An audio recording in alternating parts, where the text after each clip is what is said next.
Welcome to it, sports fans. It is the 22nd of April.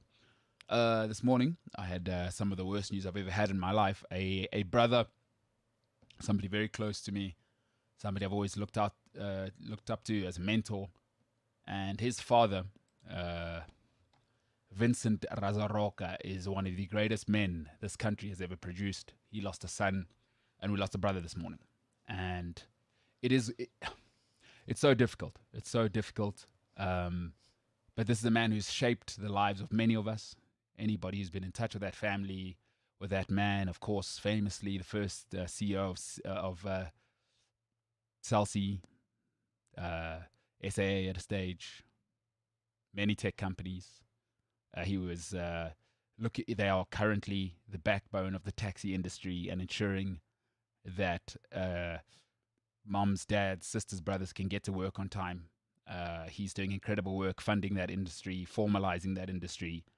And to anybody from my year, 2004, this is a man, we lived in the same place since we were young, a best friend, a brother, and just one of there is not a single person you could ever go to and the name Tumi Razaroka would not touch your heart. His father's somebody who has mentored me for the last 10 years, or tried to anyway. And to you, Uncle Vince, it is a tremendous loss to all of us. And I just wanted to start off on that note, because if you don't know the name Vincent Razaroka and Tumi, okay, less so, but RIP to Tumi and to Uncle Vince, there are no words. To those who know him, condolences to you.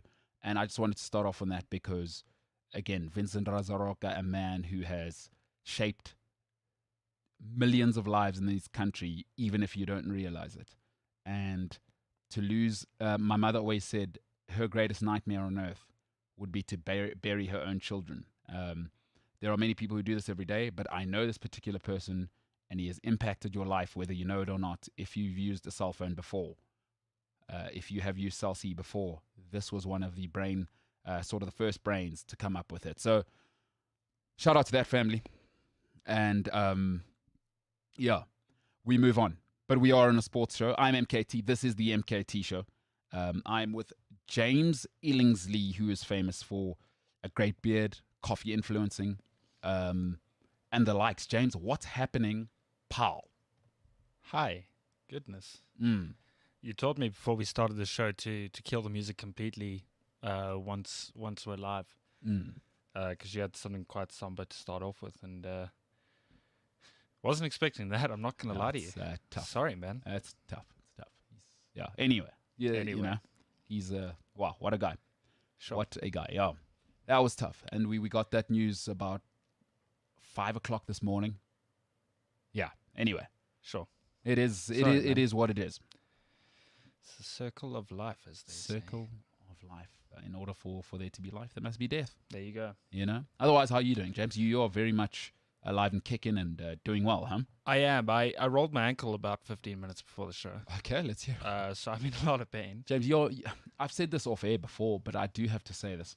You're maybe the least athletic person I've ever met in my life. Because you know what it is? My life is most of my friends are athletic people just because that's where I made my friends, you know? Would you believe me if I told you I play football?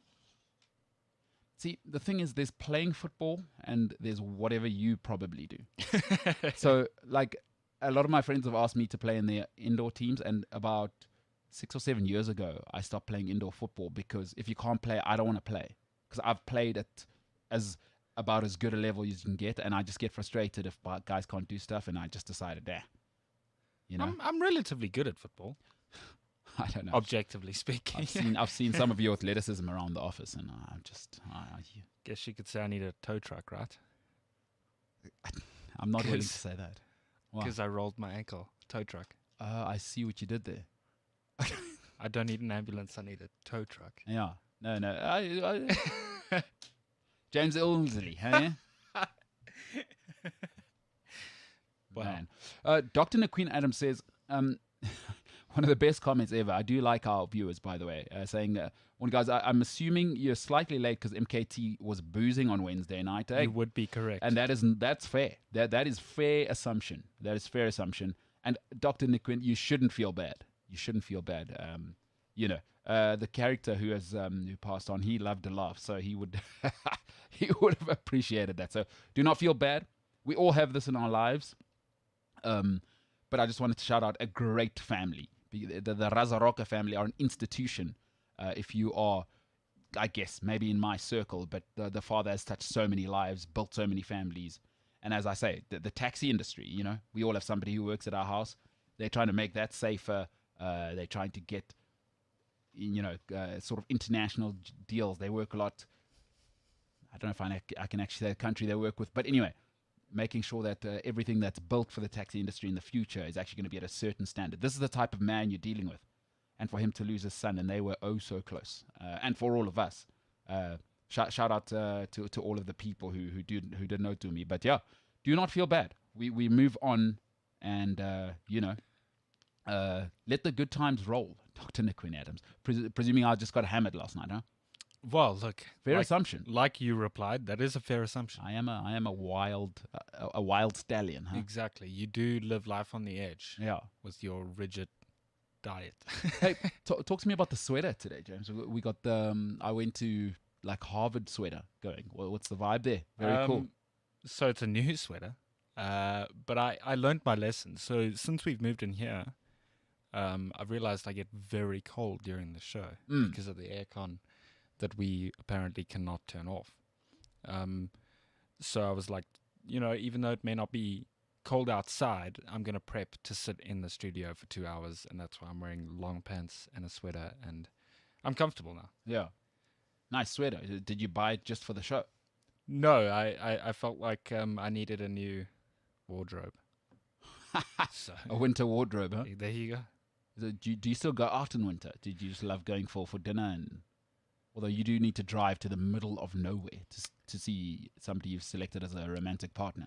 So it will be my first time, I think. Oh, it's your first winter together? No, I'm saying it. I think it will be my first winter living away from my parents, actually. Oh, no. Because lockdown and stuff. So I went to them for lockdown, and that was winter and March and all of that stuff. Who's going to make you chicken soup when you got the sniffles, James? Suppose I'd have to find the energy. Doch, man. Ach, sis doch. Huh? At least the accessibility in where I live is good. So what are you going to do? Just go to the whatever shop you shop at and, excuse me, Betty, can I have my chicken soup like my mommy would make it? I love butternut soup, so we've got like a family recipe for butternut soup. Okay. And Woolworths is kind of close to that. Oh, hoity-toity. Woolworths, eh? Woolworths make a solid butternut soup. Hey, let's hear it here, James. Only go to Woolworths. No, I don't. I used to only go to Woolworths. And what happened? Then you realize, oh, mommy used to pay, and now you actually got to be able to budget. That, and it's just ridiculously expensive. The only thing I buy from Woolworths now is meat, because the quality of meat there is pretty good. Does it make you appreciate how hard your parents worked in order to give you that lifestyle a bit more, now that you know that cheese and Woolworths cheese are not the same thing? And I'm pretty sure wherever you shop, it does not taste the same. So I've always appreciated how hard my parents have worked. Oh, have you? Oh, look at this hero. But now I appreciate it more, living alone. Oh, so you've always just been the perfect child. Oh, look at this guy. I don't know why I'm the third favorite. You know what I'm saying? So you'd go to your mom every day and just say, Mom, let me rub your feet because, you work so hard. My mom would get home and I'd say, Mom, how was your day? And even though I know what the answer is going to be, yeah, I always knew what the answer was going to be. You'd be there, you'd listen, you'd wash the dishes. Mom, how was your day? Yeah. Oh, what a hero. What a hero. What's that like, being a hero to the people? Look, I've said it on the show before. It's not easy. Yeah. Hey? It's not easy being good looking. Yeah. Being an influencer. Yes. Now being on this show. Yeah. And having to sort of put my ego in the back pocket for yours to take over because it is your show. Sure. So it's I can't even play this character. No, tell me this, James. So you're an influencer, hey? Now you're in the coffee world. You're doing that. I haven't seen more douchebaggy coffee pictures. Listen, a couple of days ago, James started the coffee influencing for his best mates with the King of Vietnam coffee or whatever. And he sent me the photo. So try and imagine this. It is the photo you're thinking of that makes you want to vomit in your mouth when you think of an influencer. It's the coffee with papers and an Apple Mac and a Mac. Just like, where is this person? I would like to put a fist right through their face kind of thing. You know what I mean? You know what it is? It's the cliche Pinterest photo. Is that what it is? Yeah, it's that like cliche vintage Pinterest. I'm drinking coffee and working because I'm really important. On the wooden table, like, oh, it's hard on the grind at night. I'm burning the candle at both ends. You know, what? Even though I took the photo on like Sunday afternoon. Yeah, but I haven't seen any more of those. So do the people in Vietnam hate you? Are you not influencing coffee anymore? What's the story? I have weekly requirements. Okay, so I have to post once or a couple of times a week, and within that week it has to be, so like last week it has to be like a lifestyle thing of how this coffee brand fits into my daily sort of life. Yeah. Just side note, promo code James for 10% off. Just saying. Okay. Promo code James. No big deal. Just, we are a show. They're not Head paying over a cent. to the Instagram. Okay. Promo code James. Oh, so what? When you get paid now, whatever you're going to make from that, we should get a cut for you advertising on the MKT show. I mean, this is the big show, or not? Look, I think promo code James. Unbelievable. All right. I'm building my career. The life of an influencer. The life of an influencer. And good coffee, huh? Vietnamese. It's actually really good. I shouldn't say that. So it's actually really good coffee. It's good. Listen, you telling me it's good coffee is going to make me want it less. I've seen James's coffee drinking habits. So please, if you're at home, the recommendations of James do not match those of the owner of the show and his employer. Please note that I am not saying buy this coffee because I've seen what he drinks in the office and I think it's toilet water. But maybe that brand's good. If you do follow James, I am not taking responsibility for that. All right, James. So good coffee, huh? Sorry, I got to get that proviso in because I think you drink human sweat as coffee. Jacobs is quality. Oh my! I drink Jacobs. Okay, let's get to we're a sports. Hey, look. At least I don't drink the coffee. No, it's all chicory. It's all nonsense. It's all human. You know what? I might as well put human sweat from under my foot in my sock, wring it out in a cup, and let you drink it. And you're drinking this chicory nonsense. I'm not a pretentious person that needs single origin coffee where the beans were only picked by Kenyans in a field, and the specific beans, the Kenyans that are chosen to pick the beans, only eat a certain thing, which makes the coffee taste better. I'm not that person. Do you know what that means? Is you don't have standards. Just because I have standards, you mustn't say I'm pretentious. No, I have standards. They're just not. Yeah, they'll like I won't drink coffee. But what's the difference between coffee and Jacobs? Jacobs actually tastes like coffee. Coffee tastes like diluted milk. Unbelievable. It's all trash, folks. I am not. Please do not take James's recommendation for coffee. As you've just heard, he drinks chicory. It's not coffee. It's chicory. All of it. It's what should be used actually to pave our roads. So there you have it. All right, but James, big influencing. I guess I'm probably affecting his income. That company, hey, am I going to try the coffee? Probably not. You should. I'll bring some tomorrow. Is it beans? There's ground coffee, and then the rest are like sachets. No, leave the sachets at home. Yeah, no, I'll bring the ground coffee. Is it single origin or blend? Yes. Oh my God. All right. Again, as you see, James has no clue about coffee, but he's an influencer. All right, let's get into it, Jimbo. We are a sports show. We are. Good to have you here, pal. Thank you for having me. Good to have you here. I'm feeling good. Yeah. Okay, let's get into it. I need a tow truck once again. Sorry. I had to make the joke. The puns, huh? Yeah. All right. Tow truck, rolled ankle. Listen, it's not your best work, but again, you drink chicory, so I don't expect you to be on top form. All right, Jimbo. Good to have you here. Let's get into it, pal. Let's start off with one of the most annoying things I've ever seen in my whole life. In my whole entire life. Saw it yesterday. Saw John W. Henry apologizing. Saw it. Let me start off before I get into this. So if I need spiritual advice in my life, I like to be open about this. So, I'm not religious. I'm not into that whole thing. But whatever. If you're religious, do your thing. But I'm not into that. I'm not spiritual. I don't want my chakras aligned. Whatever. I'm living my life, and I think I've got enough capacity to just try and be a good person. It's not gonna. 3 out of 7 days. If I'm a good person, it's enough for me. But if I need spiritual advice, whatever that word means to you, I go to my mom, or a long-time friend. Like if I need really deep advice, I need people that have seen me through a lens that's not my own over a consistent period of time, right? And they've stuck around. Mom, I'm thinking about getting married. I'd go to my mom, right? I'm having problems with a friend.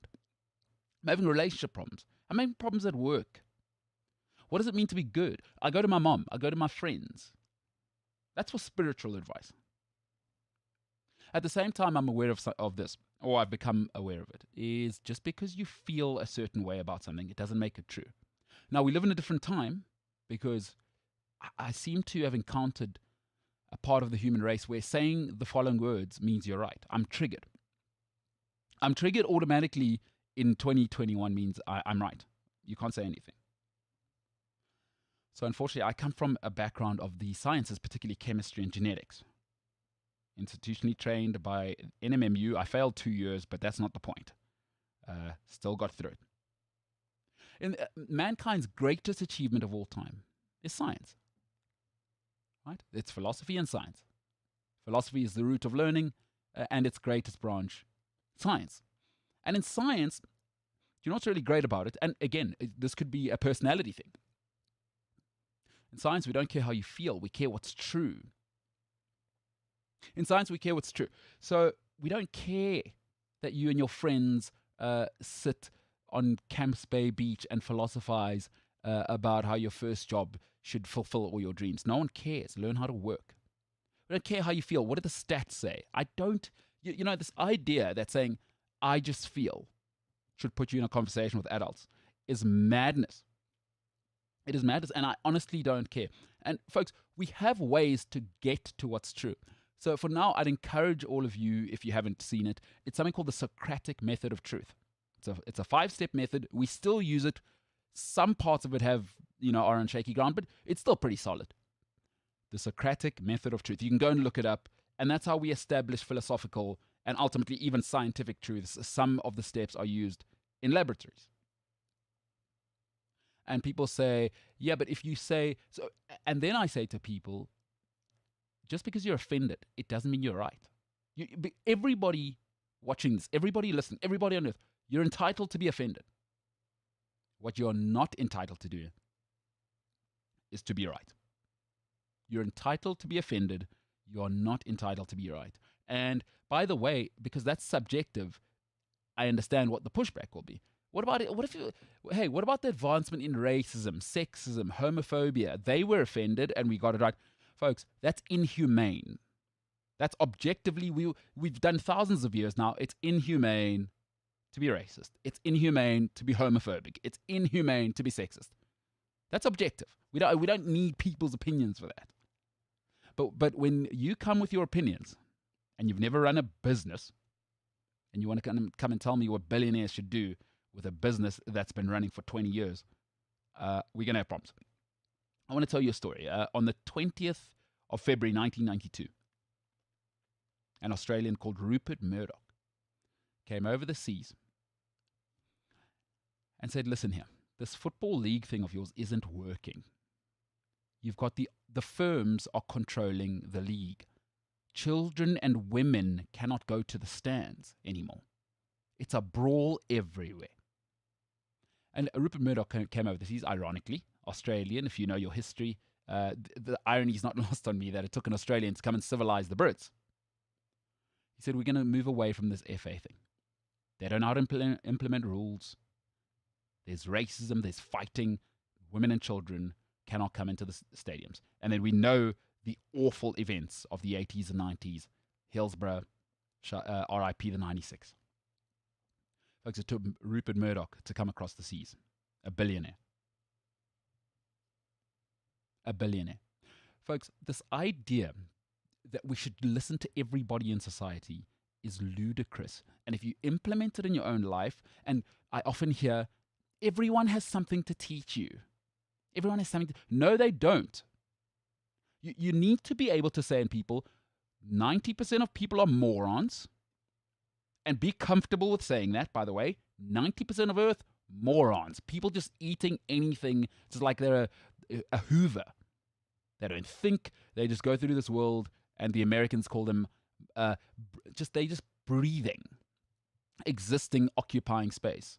Now, there's a special 10% of the world. That's who really you want to speak to. Now, I like to speak to that 10%. I think I'm probably in the 90%, in my opinion, for now, but I really like to be around that 10%. Folks, being working class doesn't make you stupid. Lord Alan Sugar, Bernie Eccleston, Martin Luther King, they come from the working class. So when I say the following, it's got nothing to do with where you're from, what I'm talking about. It's got nothing to do with your economic class. There are smart people everywhere, and every tribe, no matter where you are. In South Africa, if you live what we call ekasi, that would be the hood if you're in America. There are smart people around you. You know the people that are not getting in trouble. Even if you live somewhere that's dangerous, there are people that are always at the library. There are people that are going to work, coming home, they're at home by 9 o'clock. You know who the smart people are. Being working class is not an excuse. So when I say the following, please understand that. There are smart people everywhere. Why are billionaires apologizing to people on Twitter whose life is hashtagging? Why is John W. Henry having to apologize to people that have never started a business that's fed a single family? Who are these perfect people on Twitter? Who are you? Show me the business you've ever started. Show me the families you've fed. Now, the fact that there's billionaires is not perfect. It's too much. But okay, we also need mavericks, so I can't be a hypocrite. And I'm a lefty Marxist. So I'm the guy who's going, oh, billion, that's too much. But the other thing I've realized is that people around me that love to talk about critical theory, and if you don't know what that is, Google it, and they just want to sit and philosophize the whole day. They do nothing. They sit in air-conditioned offices, most people on Twitter, and they all talk about how great it would be if they actually did anything. That's actually what social justice warriors do. That's actually what people on Twitter do. They like to gather around in beautiful air-conditioned offices. They go to 5-star resorts, and a year later, they're back talking about the same things. Billionaires do stuff. And I've always said, billionaires, we need one every now and then. We need Elon Musk, John W. Henry. We need these people to civilize us. They built the Premier League. What? I'm listening to drunk 20-year-olds in Fulham telling me what a business model is. Folks, I said it to you yesterday, I'll say it again. People don't know what's good for them. If they did, no one would smoke. If they did, nobody would be eating McDonald's for breakfast. But 90% of society has no clue what is good for them. 10% of society builds businesses. 10% of society builds roads, engineer, technology. 1 out of 10 people does that. The fact that John W. Henry has been put in a position where he has to apologize to who? Because let me tell you something the billionaires have done. They've civilized British football and they've civilized the world of sport. Sportsmen were wrecking themselves for 15 years. And then lo and behold, after 15 years, you have to go and be a milkman. You have to go be a truck driver. Now they've said you are an asset. You bring joy to billions. You should be paid for that. And you should be rewarded handsomely. And I've always said sportsmen are underpaid. Particularly footballers. Footballers are criminally underpaid. But you need the billionaires to do that, to build the models, to scale it, to get it into yours and my home. Stop telling me these guys have to apologize. You perfect people on Twitter. Everyone's perfect. You can barely run a bath and you want to tell me how a billionaire should run a business. Stop it. And I felt it was so awful to be watching this man apologizing to who?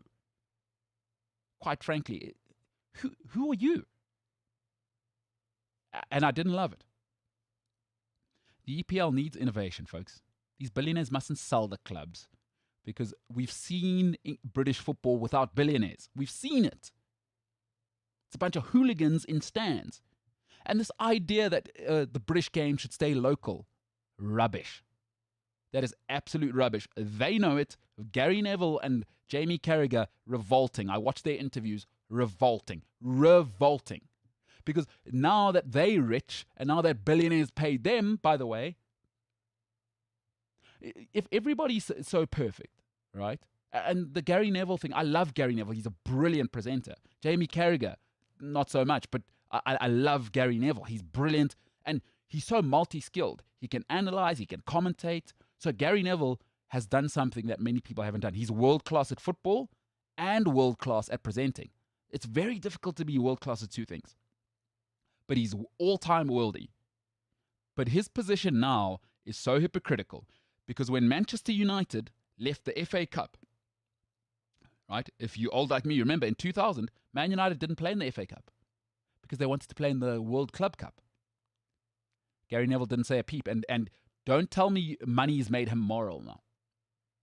If Martin Luther King was moral without the money. So if you're really about the morality and the people, why didn't you say anything then? It's because you were getting paid. So let's not do this. You need the billionaires. The players need the billionaires. The billionaires need the players. And the fans need the billionaires and the players. Don't punish the billionaires. They are the people that make it possible for more and more of us to enjoy the game. And by the way, we can get rid of players. We'll get rid of. There's very few billionaires, very few innovative minds. There's only one Elon Musk. There's only one John W. Henry. There's only one Glazer family. There's only one Roman Abramovich. They move us forward. If English football didn't have the billion-dollar intervention, they'd still be beating each other up in stands. Don't believe me? Go and look at British football from 1950 to 1990. It's a UFC cage. So stop. I don't want to see any punishment for the clubs.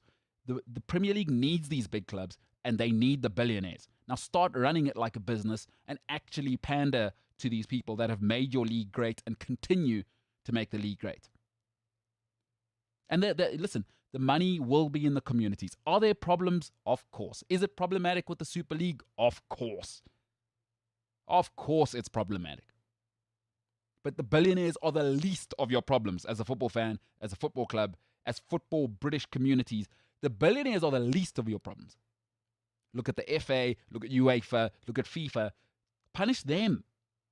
The billionaires are the solution. They want your area to flourish. By the way, if I'm a billionaire, I want Liverpool as a city to be a place where people will visit. So I will invest. I don't want, nobody wants Anfield in a rubbish place. What do you think? John W. Henry's an idiot. He needs that place to be a tourist mecca. So he will look after it. His self-interest, there's a term in philosophy, they call it enlightened self-interest. He's got an enlightened self-interest. Of course he wants Liverpool to flourish. Of course he wants it a place you can visit. What he shouldn't be doing is apologizing to Twitter trolls. The hell out of here. Half the people on there, what? You don't have a degree, you've never done anything. Who are these people? Who are you? Who are you that you can tell him what to do? And football does belong to the people. But the people cannot do it on their own. Otherwise, they would have done it in 1980, in 1970, in 1960. But they didn't. They needed an innovative mind, a brilliant mind called Rupert Murdoch. Sorry. The fact that he's tagged a billionaire. Sorry. We all need this. The money's fine. The money's not the problem. The billionaires aren't the problem. There's far bigger problems. There's the pen pushers is who you should worry about. Who are these lawyers at the FA? UEFA, FIFA. Who are these people? We should be thanking these billionaires, pushing back against bad authority. But no, punish John W. Henry, get Abramovich out, because we started businesses. And then when they're gone and people are beating each other up in stands, you go, oh my goodness, what happened? Yeah, nobody can afford to pay for the police. Nobody can afford to pay for a decent stadium. Oh no, a stand has collapsed. What happened? Unfortunately, passion isn't a business plan. So again, you're entitled to be offended. What you're not entitled to be is right. And every single time, it is not a working class, it's not a class issue. There are smart people everywhere. Every single time, pick the smart people where you live. Don't pick the loud people. Don't pick people on Twitter that are telling you that the billionaires have to get out of football. Morons. Who are these morons? Who are these idiots? Then what happens? Because each club employs somewhere between 1,000 and 2,000 people. Who pays them? every shop, every merchandise store, distribution, international marketing. Who does that? Folks, we've seen the 80s and 90s. Why do we want to go back there? And by the way, people on Twitter don't want to put in 15, 20 hours a day because I work with a youngster. James will know exactly what I'm talking about. You'll know what I'm talking about. What's the first thing you hear now out of everyone who's just too perfect? I just want to have work-life balance. I just want to have balance. On the weekend, I want to get to know myself. Billionaires don't care about that. They want to get things done. There is no balance if you want excellence. Now, you're entitled to your Kushti yoga classes on Saturday morning if you want them. But then you're not going to run a business. It's a brutal thing. Winning is a brutal thing. And people on Twitter don't like the brutal side. They like to go sit in air-conditioned offices and they'll talk about, everything's ideal. And if we do this, if we were going to, I just feel if we include her, him, include less people. Who are these mouth breathers, 90% of the world? Walking around doing nothing, zero, adding no value to anybody's life. You're entitled to be offended. What you're not entitled to be is right. I'll take billionaire over mouth breathers on Twitter any day. Every day of the week. I'm sorry. I'm sick and tired of making successful people apologize for things none of us would have thought of the Premier League. None of us would have thought of building Liverpool like we're doing. None of us would have thought of Real Madrid, Los Galacticos, building Hollywood. By the way, the music industry. Guess who runs that? Billionaires. The very same people you're trying to kick out of football. Stop it. Stop. Jimbo, Florentino Perez, such a legend. I love that guy. I absolutely love that guy. He came out and said something this morning, and we'll talk about it a bit later in social media. And he's just sticking it to him. I know what you're talking about because I screenshotted it earlier this morning. So we'll talk about it in a bit. But again, the billionaires, they're not John W. Henry, your guy. He came out and apologized. Are you back on his side, or you want him the hell out? By the way, for those who don't know, James Ellingsley, massive Liverpool fan. A healing Liverpool fan. Talked to me about his apology yesterday. I let you down. I made a mistake. Hey, same glasses as you, by the way. You actually look a bit like him. Stop. I did see his apology. I think what you said was right and wrong. I just feel like there's something that you're missing. John W. Henry came out to apologize to the fans for one reason.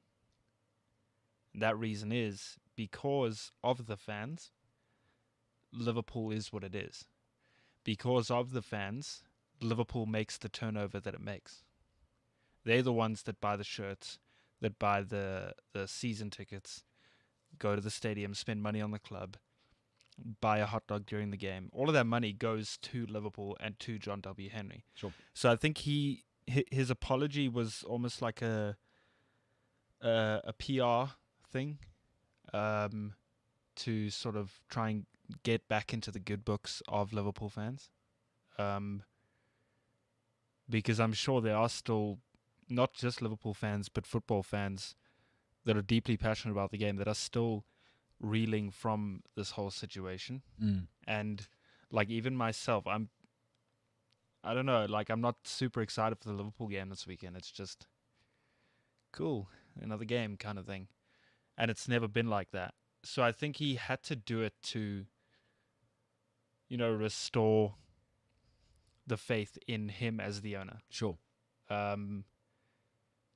Because I mean, if let's say he didn't apologize, okay, hypothetically, he didn't apologize, then the fans would have never sort of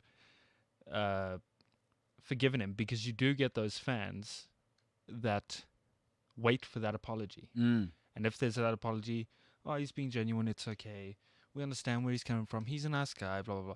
You do get those fans that forgive and forget instantly, sure. Even if the apology is not genuine. But what if he didn't apologize? And then there's like this whole revolt. And I'm not saying... See, Liverpool's a big club, so it will always have supporters. But it would have lost a lot. hypothetically. Yeah. No, I see what you're saying. So you're saying it's more than just about him. You're saying the fans are the club, and the club is the fans. You're saying Essentially. But I mean, I see what you're saying. The money in football is very, very important to build the club and to build Liverpool as a city, or Madrid as a city, or Manchester as a city. So I get the money in football. It's just a little bit frustrating at times because look at City's bench, for example. Like that's the kind of stuff that's frustrating. So is it the fact that football's not? Is it becoming unfair? That like it's too like now the top is getting too good, so it feels like there's no competition. People can't compete because we know the sort of most alluring sort of narrative in life, right? Is David Goliath. Yeah, you at least want to think that the little guy has a chance, even if he doesn't. Like we kind of know in the back of our mind that the top 7, 8 are going to look the same every year. But you do like to think Newcastle can go and beat Man City this weekend. Like Leicester winning the Premier League. You just want the hope of that, yes. Even if it's unlikely. Yes. And so you're saying if it's Man City, if I'm hearing you correctly, you're saying Man City are making it almost like it's impossible for a Leicester to happen again. What if we get 5 of those? And then it's just like exactly they might as well have a Super League anyway. I mean, City are something ridiculous like 20 points clear. Sure. Like, and this is actually the first season I've seen. You know how when it gets to a point of a season where everyone knows who the champions are going to be? Yes. And, those fans are generally very loud about the whole thing and we're champions this season and blah, blah, blah. Yeah. This is the first season I haven't seen that. Nobody cares that City's winning the Premier League. Yeah. I mean, I could be wrong, but I have not seen anything. No hype on Twitter. No, not even from any of my mates. Nothing. And it's the money thing. How do you think? I think so. I think people are like, oh, City's winning another league. They've got Sheikh Mansour. Yeah. They've got Gabriel Jesus. But why did nobody say this when Man United were outspending the whole league under Fergie?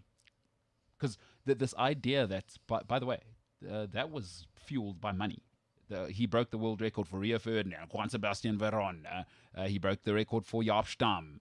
That wasn't this idea that Fergie won with the kids. Again, Eric Cantona, he broke the British record for Roy Keane. Man United were a money machine. It's how they stayed ahead of everybody. They just figured out commercialization early on. So it's interesting to me. What do we want to go back to? Because we've got the championship. Because I know what British people are saying, get the foreign owners out. Do they want the championship? Because that's what it is. That's what happens, by the way. If you let the billionaires go, because there's no drive. Passion's not a business plan. I love passionate people, but they don't get anything done because you know what people really like to do is sit around and drink coffee and talk about ideas. There's a brutality to success. All I'm saying is, what do people want? The championship. Because you can have that. You can have the championship.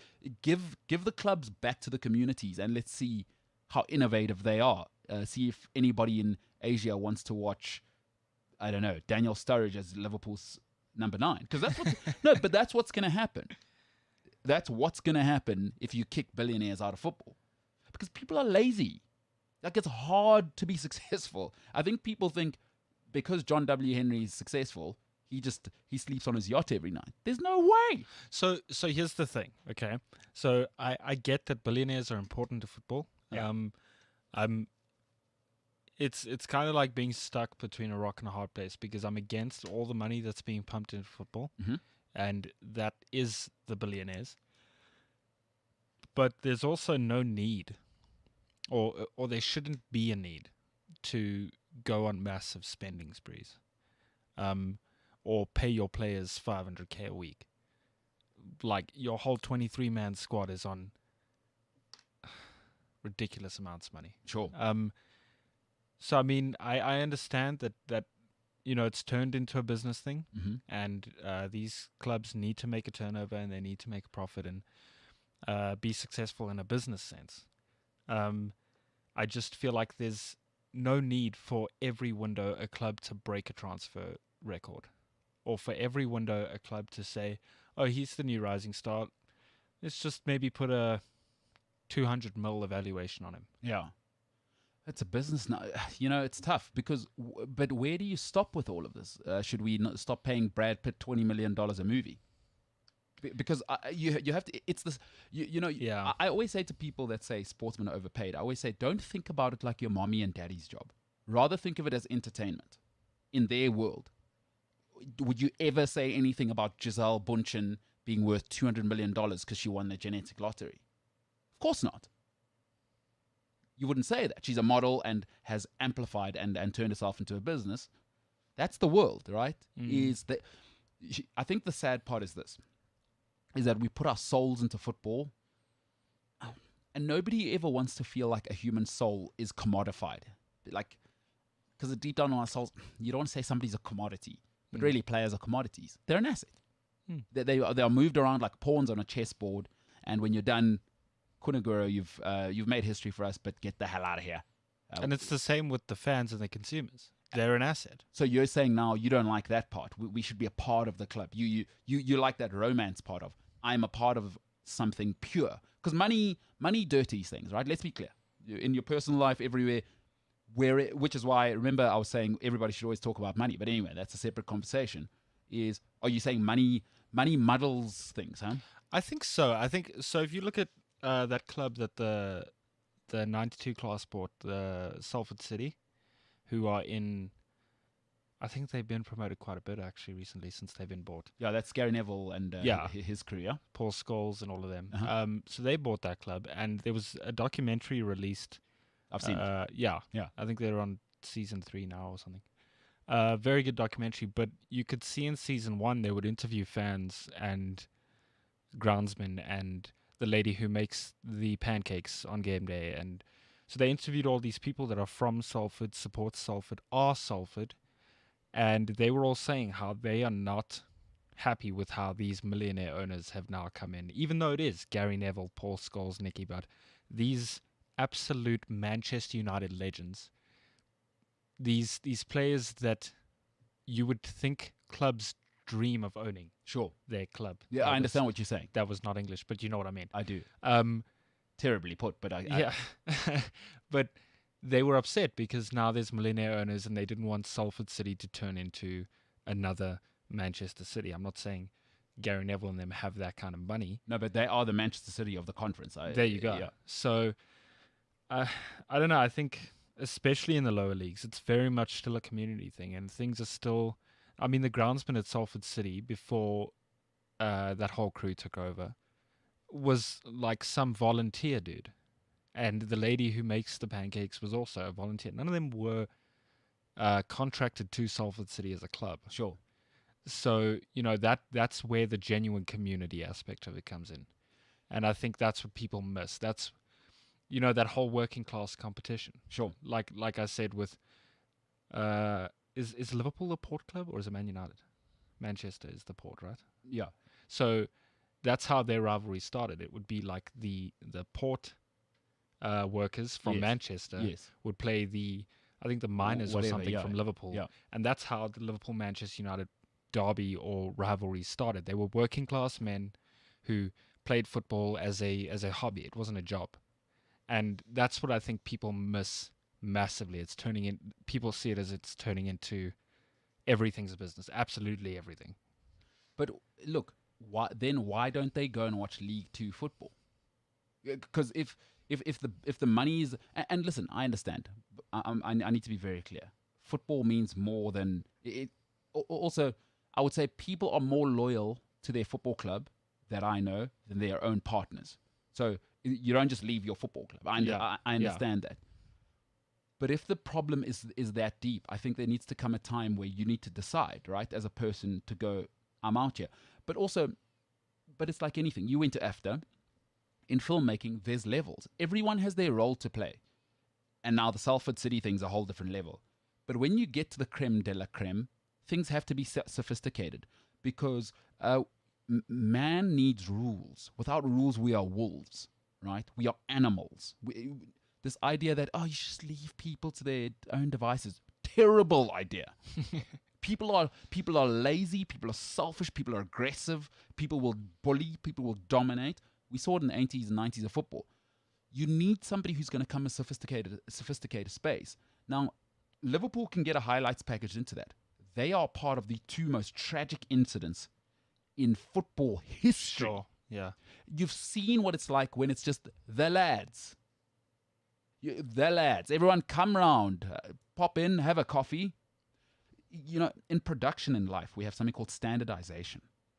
There must be a bottom to what's possible. So when you have these billionaires, the stadiums are clean. There's police. The hooligans are kept out, or at least under control.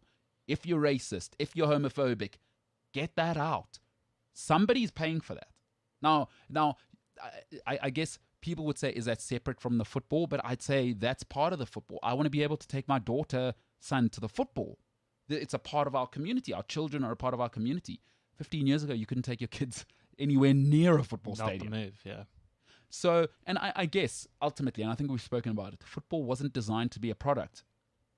Football wasn't designed to be a product, as you said earlier beautifully, and there's a great documentary, by the way, on the United-Liverpool rivalry. I'll find it and I'll post it.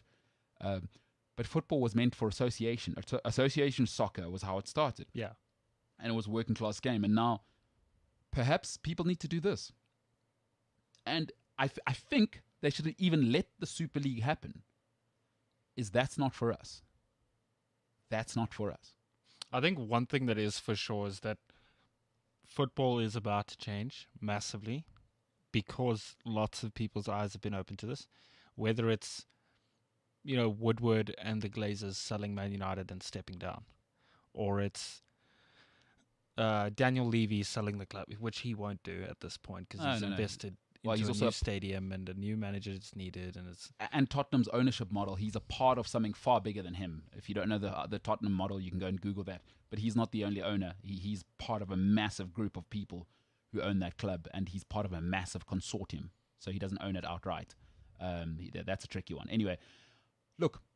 So let's say we get rid of John W. Henry. You're right. Like, let's live in the real world now. We're here. We hate billionaires. Apologize. Get out. Who's buying the club from John W. Henry? Another billionaire.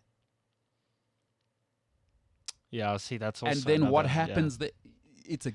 But that's also why I'm saying I'm not against the billionaires, because I know that's now the cycle. You're not going to sell Liverpool to the man down the road that makes the fish and chips. Like, it has to be another billionaire because of the brand that is Liverpool, the brand that won the Champions League very recently, won the Premier League last year. So Liverpool as a brand has skyrocketed in value. So you're not going to sell the club to, you know, Kanye West. I'm with you. Or even then, he's also like he's a gajillionaire now himself. So, yeah, look, I think football is about to change. I think FIFA and UEFA's eyes are definitely open now. You think so? They had financial fair play, which was removed, if I'm not mistaken, recently. There's been a moratorium. There's been a pause on that.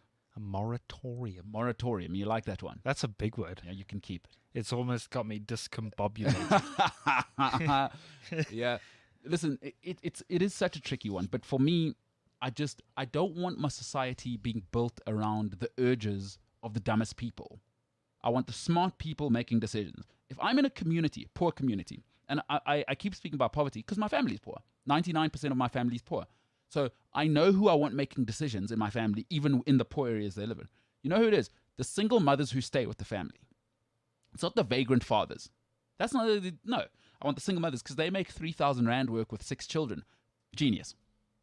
So it's not a class thing. It's in business. I don't want hoity-toity James and his friends on Twitter building my business ecosystem. No thanks. I love my mother. She's not. I wouldn't ask her for business advice if she paid me. And I love my mother. She's an incredible person. No, sure. I do see what you're saying. You can't have a bunch of 20-year-olds in charge of a club these days. Or just deciding that a billionaire should apologize. Like, hey, excuse me, he's taken your club to the world. And if you've got a problem with that, by the way, we have steps. We have steps for Liverpool. Because in reality, if Liverpool fans really, really, really want billionaires out, it's very possible. Boris Johnson is now stepping in. I think there's some stuff coming down. I was talking to somebody who works in the British Parliament. There is some stuff that's coming. and clubs aren't going to like it. And expect 1 or 2 billionaires to get the hell out. They're going to get the hell out. Because once government gets involved, I hate politicians. I hate rule makers. I hate people who think they're high and mighty because they can make rules. We can actually get an app to do what you do. But anyway, whatever. There is some stuff coming from government. I don't think the Glazers are going to like that. I do not see John W. Henry being what he's like. Roman Abramovich, I think he's more flexible. And Roman seems to actually love football.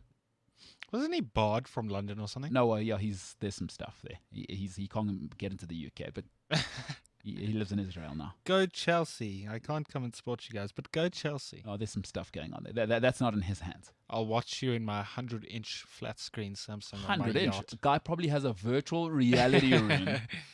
He lives in Israel now, from what I've read.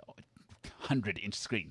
Have some respect. Do you think Abramovich doesn't have a full room that makes him feel like he's in the stadium? He's watching on an Oculus. You know what he actually does? He has a projector that projects onto the side of his mega yacht, and that's how he watches the game. Do you know those? When they're making a game, like those rooms? Yeah. I reckon with that's all how the cameras and stuff. Yeah. But he's sitting. What's it called on X-Men? Cerebrum or whatever. Yes. Yeah. He's inside there watching Chelsea. He's got a whole. He's had a warehouse cleared out. It's an empty warehouse. But then it becomes Stamford Bridge as though he's sitting in his seat. It's all just cameras. And that very chair that he always sits on. 100%. He's actually had it taken out from Stamford Bridge, brought over to Israel, the literal seat. You heard it here first.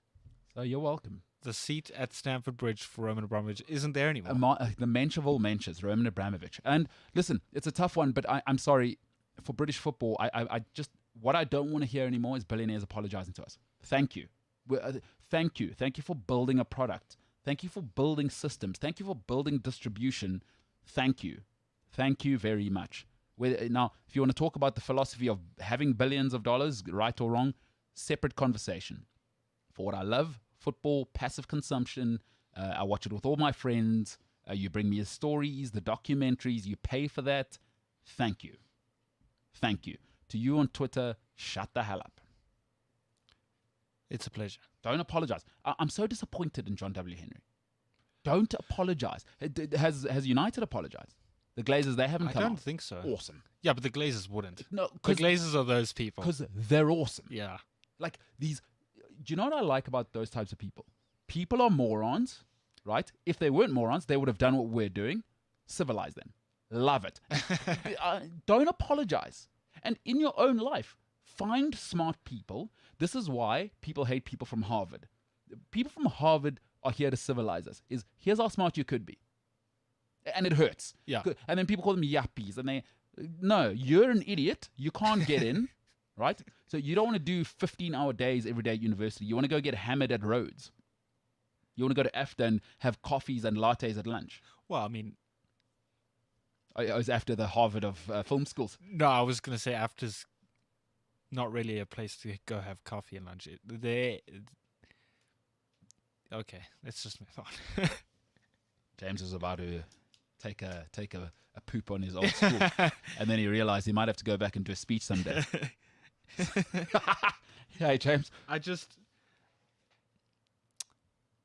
You got to think about what you say sometimes. You do. You know, I do because I've got a career to build. Yeah, you do need to think about what you say. You know, For me, I have no career. Nobody really cares.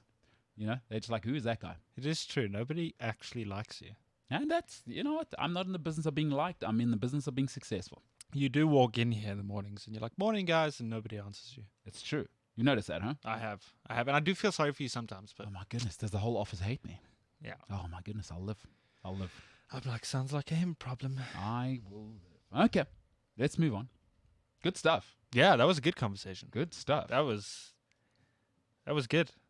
We got some. I've been reading these comments. I think social media with James is going to be interesting. It's going to be lit. It's going to be lit family. All right, let's move on. I hated everything about what just happened. I hated everything. Okay, let's move on to the oval ball. Rugby for the lads. Before we get into the Rainbow Cup, obviously South African teams pulled out, blah, blah, blah. You've read it. You know it. If you don't, they can no longer play in the Northern Hemisphere. They can only play in the Southern Hemisphere. Southern Hemisphere. So, I just want to say this. I spent my 20s, right, trying to please everybody but myself. And it was painful, right? It led me down. I started saying some things, being deceitful, doing that, spend lots of nights on my friends' couches. I became a shell of a man. But I was trying to please everybody else so much. Love me, everyone. And a couple of years ago, I decided, you know what, for my 30s, I'm going to dedicate to myself. Because I have so many regrets from my 20s, starting with football, starting with friendship, starting with just so many things. And I don't actually regret it now, but the actions themselves were regrettable. And that's not something, I don't get that time back. So I've dedicated my 30s to myself, exclusively dedicated to me. In my 30s now, I've decided for the next 5 years, but I decided 5 years ago, if it does not serve me, it must go. People, work, if it's time wasting, it doesn't serve me, it must go. That for the next decade, I decided at 28, 29, the next decade will be about me. And I absolutely refuse to ever regret anything. I would rather do it my way and fail than do it your way or try and please you.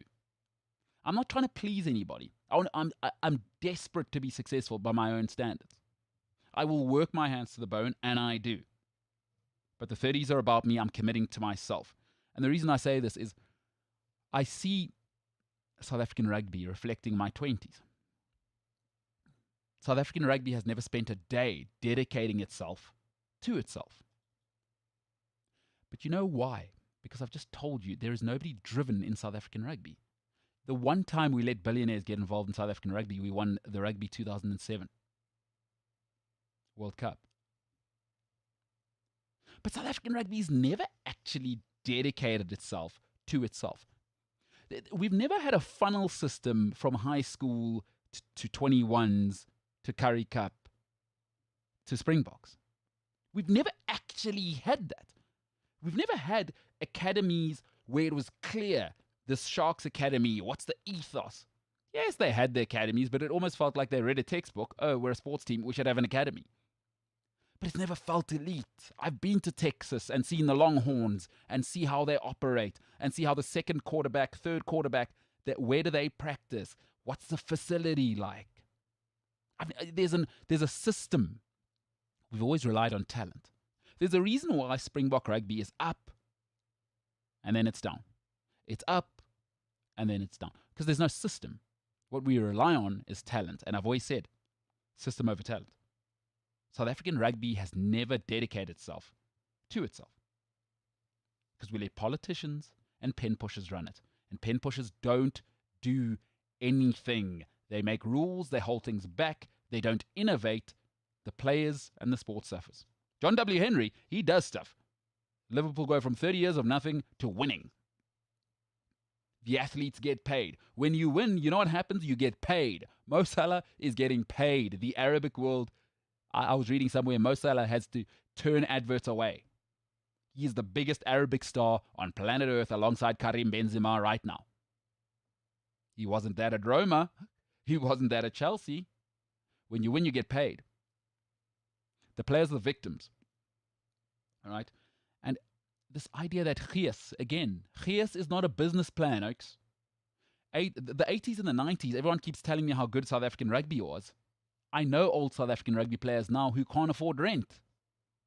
How good was it? But you know why? Unlike the NFL, unlike the NBA, who pay their stars for 50 years after they stop playing, they've dedicated themselves to themselves. The NBA is dedicated to the NBA product. They've got a commissioner. They've got a G League. Right? They've got sponsors. It's clear who's where. LeBron James. It's organized.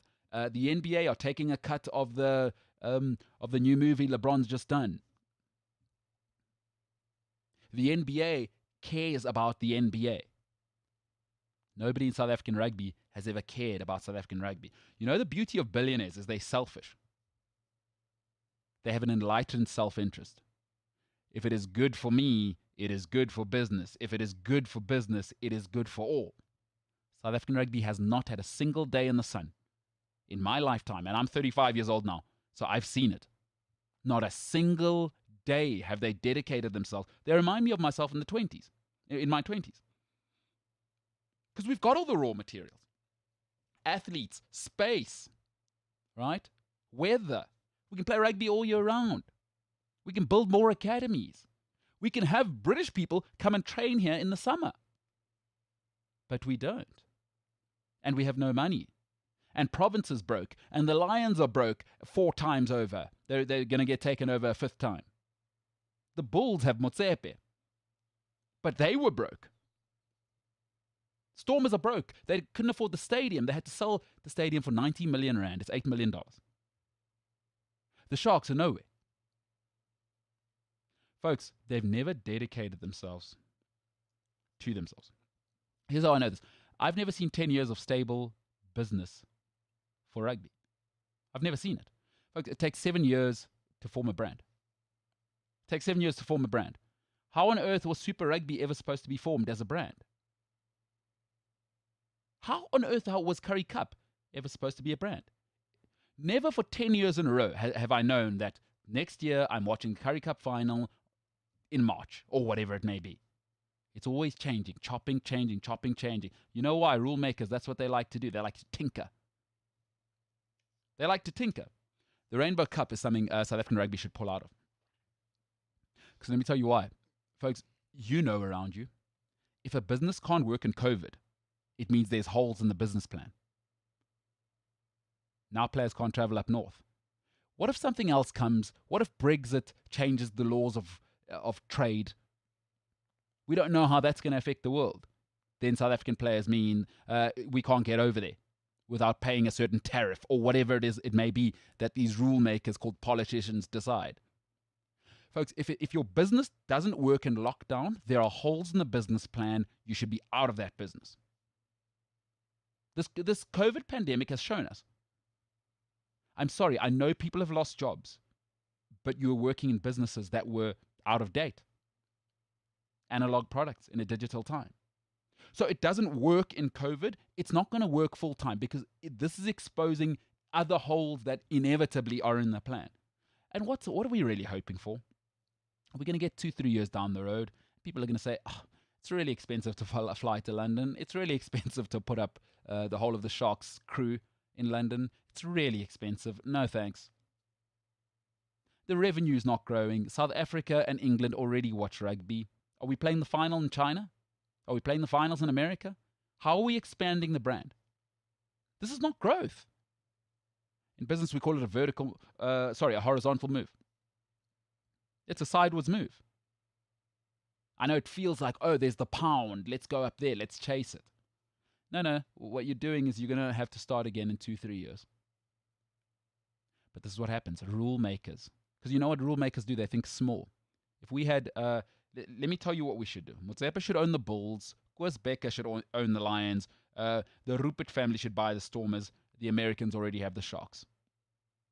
And then we should go to New Zealand and say, gentlemen, 4 of your best, with the 4 of our best, they'll come out of a 6-team Curry Cup and we will play the Champions League of rugby. No one cares about Australia. Leave them. Now let's build something. But everybody's locked in for 10 years. There is no relegation. We are going to build something. Now we're talking. Now we got a product. What has South African rugby been for the last 20 years? Even in the 80s and 90s, I know the stadiums were full. That was all on Gees. And if it was a good business model, where's the money now? Where was the protection for the unions, the players? I know rugby players are broke now from 10 years ago. Not because they're bad people, but sportsmen have no clue about these things. They should have people like the NBA, like the NFL, who have dedicated themselves to themselves. But no, South African rugby, let's chase the pound. That's a business plan. We got Gees, but it's not a plan. Cut out Saru, cut out the politicians, and apologize later. It's why I don't like billionaires apologizing. Motsepe, Koos Becker, Rupert, and the Americans start a Super League. Because this malarkey now for the last 30 years in SA rugby, we've got all the raw materials. The athletes, the weather, the space. Yet every 7 years, I got to put up with a rugby team that couldn't even function. I don't care about the Springboks to be honest with you. I don't. They are not a business plan. Those 4 teams, we sell them. Japan, China, America. Hey, look at this brutal game where we don't wear helmets like you guys. It is sickening violence. How would you like to put it on TV? How did it go with the UFC? Everybody said, it's too violent. It's too gory. Dana White sold it for $4 billion to Fox. Rugby is made to explode, folks. But letting these rule makers, these tiny, small thinkers, who think going to England and playing the same old people. Folks, England already watches rugby. That's not an expansion of our teams. You're not bringing new viewers into it. It's the same old people, washing machine, and the business model is a spaza shop. Right? Because in a spaza shop, only the people where you are can buy. Pick and Pay, you're in Durban, you're in Zambia, you can shop and Pick and Pay. Spa, yeah, I can be in Zambia, I'm shopping in Spa. Zimbabwe, there's Spa. Cape Town, Spa. This idea that passion and gees and lekker, it's our thing, like the British football people think, like we think about the Bulls or the Bulls, but this is why you don't have morons on the street tell you how to run a business model. You let the billionaires do it. Patrice Motsepe is in 6 countries that I probably don't even know about. He's definitely in 15 countries here. Dangote is in every country, everywhere you look in Africa. His sugar is everywhere. You know why? He's a billionaire. He's driven. We've never driven rugby. And we think going up north is a solution to what? The Rainbow Cup is not sustainable and it is a step back. I want to finish off on this. School rugby is more professional than all of our rugby. Folks, I know what the head of sport at my old school gets per year. It is unbelievable. It is unbelievable, the numbers that go around, the sponsorship numbers. And corporate people aren't stupid. Because you know why? They don't tell you how triggered they are. Corporate people go, guys, why don't you just bring me something called the metrics? How many people are actually coming to watch this thing? If I'm going to pay you 35 million rand a year to sponsor your rugby team, how many people are seeing my Adidas sign on your field? So, okay, here's the numbers. Here's how many people are buying coffee. Here's how many parents are emailing back. Here's how many shoulder pads have been sold through the school. All right, gentlemen, here's a 50 million rand check for next year. Schools rugby is more professional than the Springboks. I'll let you think about that. I've never heard one of the premium schools in South Africa asking for money, going to government and saying, we need money for our rugby players to go on tour. We don't have the money to travel. We don't have the money for COVID tests. Not one of the elite schools in this country. I've not heard a peep. It's more professional than our professionals, our schoolboys. Listen, I went back for my 10-year reunion a while ago. Jeez, I'm old. It's a long, long time ago now. 6 years ago. I went and saw the gym. It was insane. And listen, I've been to the gym at UCT. I've been to the gym at Stellenbosch where the Springboks train. It's 10 times as nice at my old school. 10 times as nice. And these are the people we're letting run our rugby? Going up north? Playing teams we already know play rugby? A second-tier rugby nation like England? Come on, man. Saru out, politicians out, Motsepe in, Koosbekker in, let's rock and roll. And I always say this, you know why I want the billionaires involved? James made some great points just now, that it's not all about money. And that's a bigger conversation and we can have it going forward. But the worst thing in the world is how little rugby players get paid. It is such a brutal sport. Guys are still making 2-3 million rand a year. Sounds like a lot of money. Folks, this career is 4 or 5 years long. And then they're done, and then they're broke, and then they've got to do certain, I'm seeing some of our Springbok heroes doing certain stuff because they're out of money. It's criminal. It's criminal. We've never actually had rugby dedicate itself to itself. Rugby's still not a product. And it makes me sad because the players lose. As the fans, we don't care anymore. I'd rather watch schoolboy rugby than watch Curry Cup. Right? Than watch Springboks even on some occasions. Folks, if you don't believe me, I live in Johannesburg. Nobody goes to Ellis Park. You know why? Because if John W. Henry or Florentino Perez owned the Lions, Hillbrow at least where Ellis Park is, would be safe. Trust me. Match days would be safe. There'd be policing. It would be marked out. There'd be cameras everywhere because they'd be protecting an asset. But now it's run by Saru. Saru's a bunch of politicians. They don't care about how the Lions are doing. What's my cut and what rules can I make? It's embarrassing. And as a country, you know, I'm Xhosa.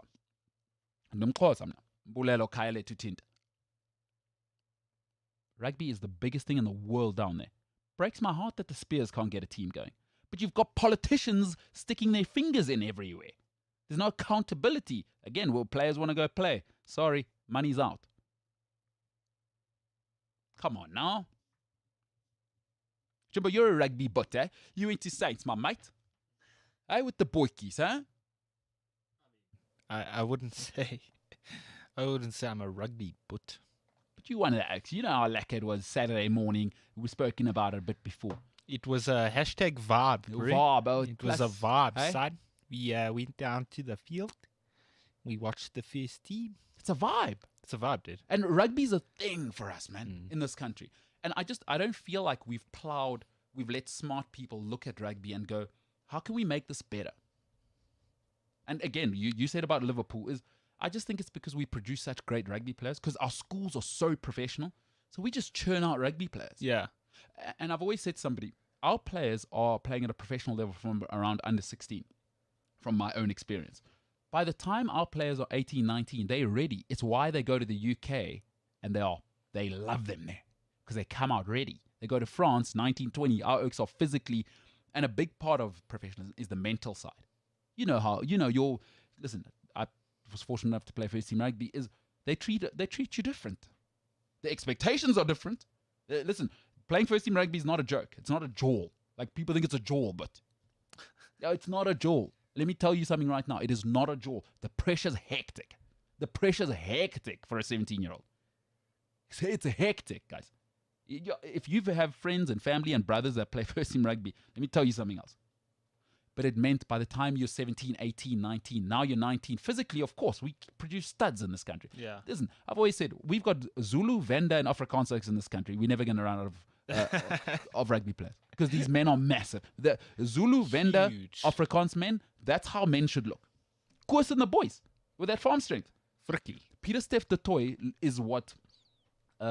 if I was drawing a man, I would draw him like Peter Steph de Toy, or what's his name? I don't know what tribe he's from, like Kagiso Rabare, you know? I've met Peter Steph de Toy, and that man is a tree. He is huge. I haven't met him, but I walk past him. But I once met the Burgers. Skulkburger's my favorite. Skulk and the boys. Skulk and the boys. I shook Skulkburger Jr.'s hand. His hand swallowed my hand. It was like a crocodile eating a bird. And then I met his dad, and his dad's like quite a bit bigger than him. Skulkburger, he looks like, his arms look like he's got a python when it eats. Does it look like Popeye's forearms? Forget that. Have you seen a python when it's eating? Yeah, it looks like his arms swallowed a small child. It looks like his hand swallowed a small child through his fist, and it's stuck in his forearm. And his dad's bigger than him. But Skulk's just another oak from the Koibokkerveld. But in Boland, those oaks are on a conveyor belt. In Bloem, oaks are on a conveyor belt. In up north, the Chivenda boys, you've seen the size of Venda dudes. Out there in the east, the Zulu boys. Massive oaks. So we're all right with that. But talent has to be managed. And then we've got... we let these players go. It's like who were we speaking about the other day when we were speaking about your boy John Ross. Our boy John. Hey, how's it? Actually, he's representing Saints. I've never met him. How's it, John? But I think he was my brother's matric. So he was in grade 8 and Jono was in matric. Point is, we're not going to struggle to produce rugby players, is my point. Is because our systems are, by 19, our oaks are ready to go. It's a meat market here. No, but that's what I'm saying. So with Jono Ross, he got a whole thing with the Bulls, and he had a contract with the Bulls. And then, I don't know what the situation was, but he ended up going to play overseas in, I think the UK or France. But that's the thing. We're letting players like that go. And even then, we don't struggle, right? Yeah. Look at the Springboks. Yeah. Like, oh, John Ross, everyone at Saints goes, oh, my God. We're like, CJ Stander, right? In Ireland, they were like, oh, my God, are you kidding me? This guy's been a hero. He just retired. Tower. And I've spoken to people. He seems to be the nicest guy ever. CJ Stander wouldn't make the Springbok 4th rotation team. No, he might get on the 6th, 7th team bench. The Bok Rugby is not, the players are not the problem. These administrators. Because we churning them out. We got Grey Bloom. Honestly, I believe in Grey Bloom. And I honestly believe this, no jokes. I think there's a factory. There are some brilliant scientists at Grey Bloom sitting there saying, okay, what should a scrum half, fly half, and they are designing people. I'm telling you, at Grey Bloom, one of the things is, okay, you, Mariki, you have to marry Friki because you guys are going to produce 130 kilogram prop.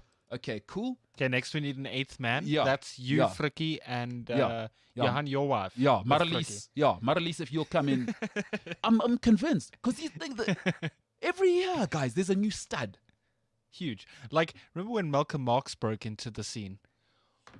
And Oaks thought, and then Peter Steph Toy. Everyone thought, oh, Skalkberg will never replace him. Peter Steph Toy. Everyone thought, Flip van der Merwe, who's a friend of the show, by the way. Oh, my God. We'll never replace Victor Matfield. We'll never replace Andries Becker. We'll never replace them. We just walked a World Cup. Victor Matfield, Eben Etzebeth. We've just like we'll never replace Bucky's. Etzebeth's arms, by the way, size of a house. He's size also of a huge. small apartment. He's also huge. No, his arms are the size of an apartment, a two bed, 2 bathroom apartment. I actually have a story about Etzebeth. Oh, what happened? Did he deck you in the face? No. Luckily. Okay. So I don't know if you remember, I told you we used to go to Pretoria, to the drop zone. Well, where the players were staying. We would go to the hotel for like drinks and stuff. Okay, cool. And then we'd take a bus from that hotel to Loftus, watch the game, come back, and it was really cool because the players were like walking around during their like pre-game briefing and stuff. It was a game day. Players walking around and stuff, and it's a little bit difficult to get photos with players pre-game because they have to be in their heads and, prepare themselves mentally for the game and stuff. And my brother Eben was wandering around, and my younger brother asked for a photo with Eben, and he said, no, sorry, not now. Awesome. And did your brother cry? No, he didn't cry, but it was just this whole thing of like, you're a hero to this little kid. And you're like, no, sorry. Well, what do you want the guy to do? He's about to go take an Adidas boot to the face for 80 minutes. First of all, it was after the game. Okay. Second, all of the other players were taking photos. Yeah. I got a photo with, I think, what was the short guy's name? The scrum half? That's not a good description. Faf de Klerk. Okay. Got a photo with him. Great time. Then Eben comes and he's like, no, sorry, we're not allowed to take any photos. Yeah. So this was like a big thing. Then my mom, who worked with the Springboks, with like sales and marketing and stuff, she brought it up or whatever. And my players, who's the Players Association, they handle sort of like players PR. They handle players. They handle the players. Yeah. Apparently spoke to Eben about this whole situation, and then Eben sent my younger brother a signed shirt from him. I would have sent a middle finger to your brother. Like, let me tell you something. If I was Eben, I defend sportsmen all the time on this one. It is not their job to be your role model. And I understand your mom probably, this is the reason I'm not in PR. So people like your mother, who are actual grown-ups and actually understand the business and how it works, probably understand the value of branding, right? Springboks are a brand, Eben's a brand. Sure. So they probably had to tell him, listen, Eben, the thing is now snotty nose Ilsley is going to come out and he's going to say things and blah, blah, blah. You got to do it better. Okay, fair enough from the brand side. Just from an Oaks side. An Oaks side. Eben, what you should have done was taken a photo of your middle finger, sent it to young Ilsley, because it is not Eben, Etzebeth's job to be the role model for children. Go to Hull is what I'd say to the young Ilsley. It is though, because you as your 7'5", whatever you're doing on the field, you pull on your green and gold jersey at a World Cup, and young kids watch you on TV Sure. and say, one day I want to go to a World Cup. I look up to Eben Etzebeth. I want to be the next Eben Etzebeth for the Springboks. I want to lift that Webb Ellis trophy. Do you know what I've always, how I've always put it in as an example? Because I've spoken to a lot of sportsmen about this and my feelings on it. I always say this. Society, it is not Eben Etzebeth's job to raise your kids. Raise your own kids. And to James's brother, I hope you're listening to the show. Not sure if he does, probably James. I don't know what their family relationship is like since you found out you're the third favorite son. Oh, it's not good. I've been kicked out of the house and everything. Yeah. It's been horrible. So it is not Eben Etzebeth's job to look after your kids and be the hero. He didn't choose that. What it is his job to do is to go and take a boot to the face for 80 minutes for the Springboks. Now, we've imposed it on sportsmen that they're role models. It's interesting to me that we never say this about teachers. Nobody ever says teachers should be role models. No one ever puts that pressure on them, right? Nobody ever says to teachers, excuse me, you have my kids for 9 hours a day. There should be constant pressure on teachers to be role models. No. We put it on oaks who won a genetic lottery. For me, and then I always try and say this to parents. Sportsmen are not people to model for your kids to model themselves on. You know why? They are the most selfish people on the planet. You know why? Because they have to be. Every sportsman should be in the business of himself. Look after your body, stay out of trouble, right? Stay away from the media, stay away from people. Your job is to go and produce on the field, and the only way to do that is to be selfish. Mentally, stay away from people, stay off social media, just be around your people. Be selfish for 10 years. As a rugby player, just 10 years. Be, for lack of a better term, I'm sorry, I'm going to have to use a negative word when we get on TV. I don't know if I can use this word. Be a doers. Because what you need to do is think about yourself. You need to get ready. Do everything you must do to get ready for the field. Does that sound like a person you'd want to model yourself on? Me. Because that's what sportsmen are, by the way. I've been sportsmen. I've played with them. I know how they think. And we've imposed on Eben Etzebeth, now he must go and take a photo. No. I'm not saying that Eben and the boys need to feel almost... so I'm not saying that fans should be entitled, if that's a word I can use, sure, to receive a photo or have a photo with a Springbok or an Olympic swimmer or a hockey player. I don't know. Yeah, whatever anyway, it is, yeah. That's not what I'm saying. I'm just saying you as someone in the limelight, someone who represents your country, do have some responsibility when it comes to being a public figure. Fair enough. You have I'm not saying... I hear what you're saying. Eben has to entertain every single child. I'm just saying you as a role model to, and I know you don't like the term role model, but you as a role model to millions, hundreds of millions of kids around the world, it does fall under your responsibilities. Part of the... Look, this might sound hypocritical. For me, I've never understood when public figures complain. Don't complain. It's one of the reasons why I love working with Gareth Cliff. Never complains. And boy, oh boy, does he get feedback. A little bit, sometimes. I hate it when public figures complain. If you don't want the backlash, go and work at Capitec. Go and work at the bank. No one cares about who works at the bank.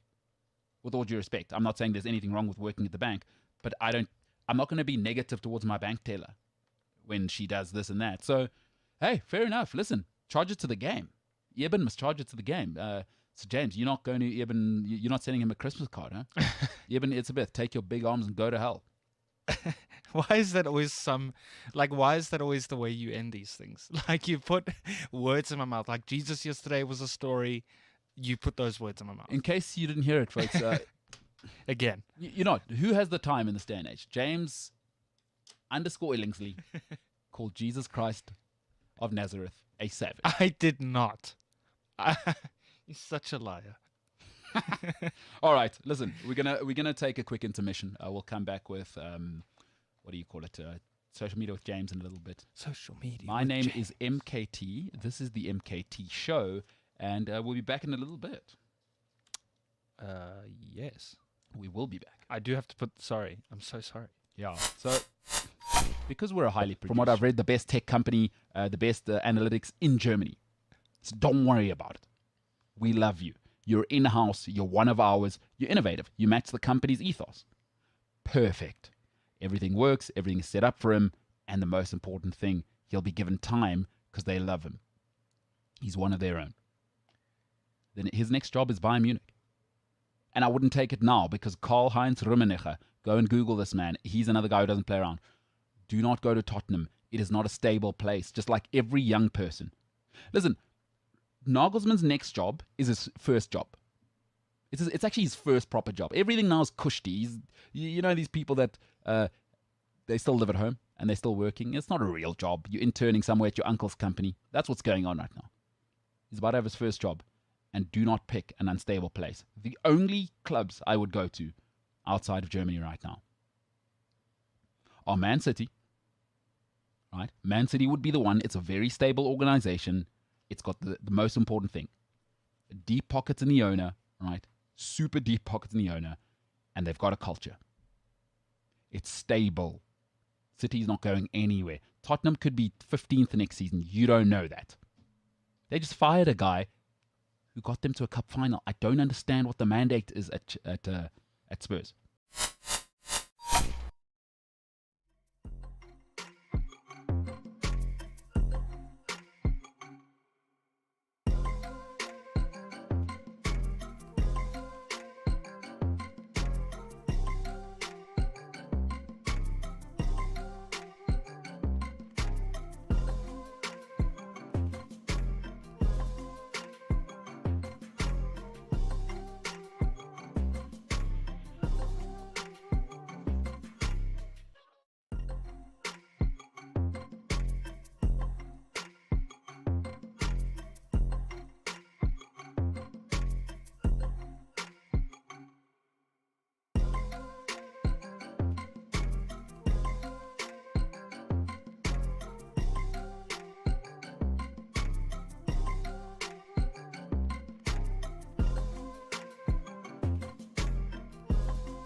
Welcome back to it. It is the MKT Show. I'm MKT.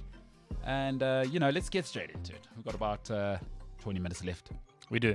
That was a terrible segue into the intermission, by the way. That was all my bad. I'm so sorry. It was not Spurs at all.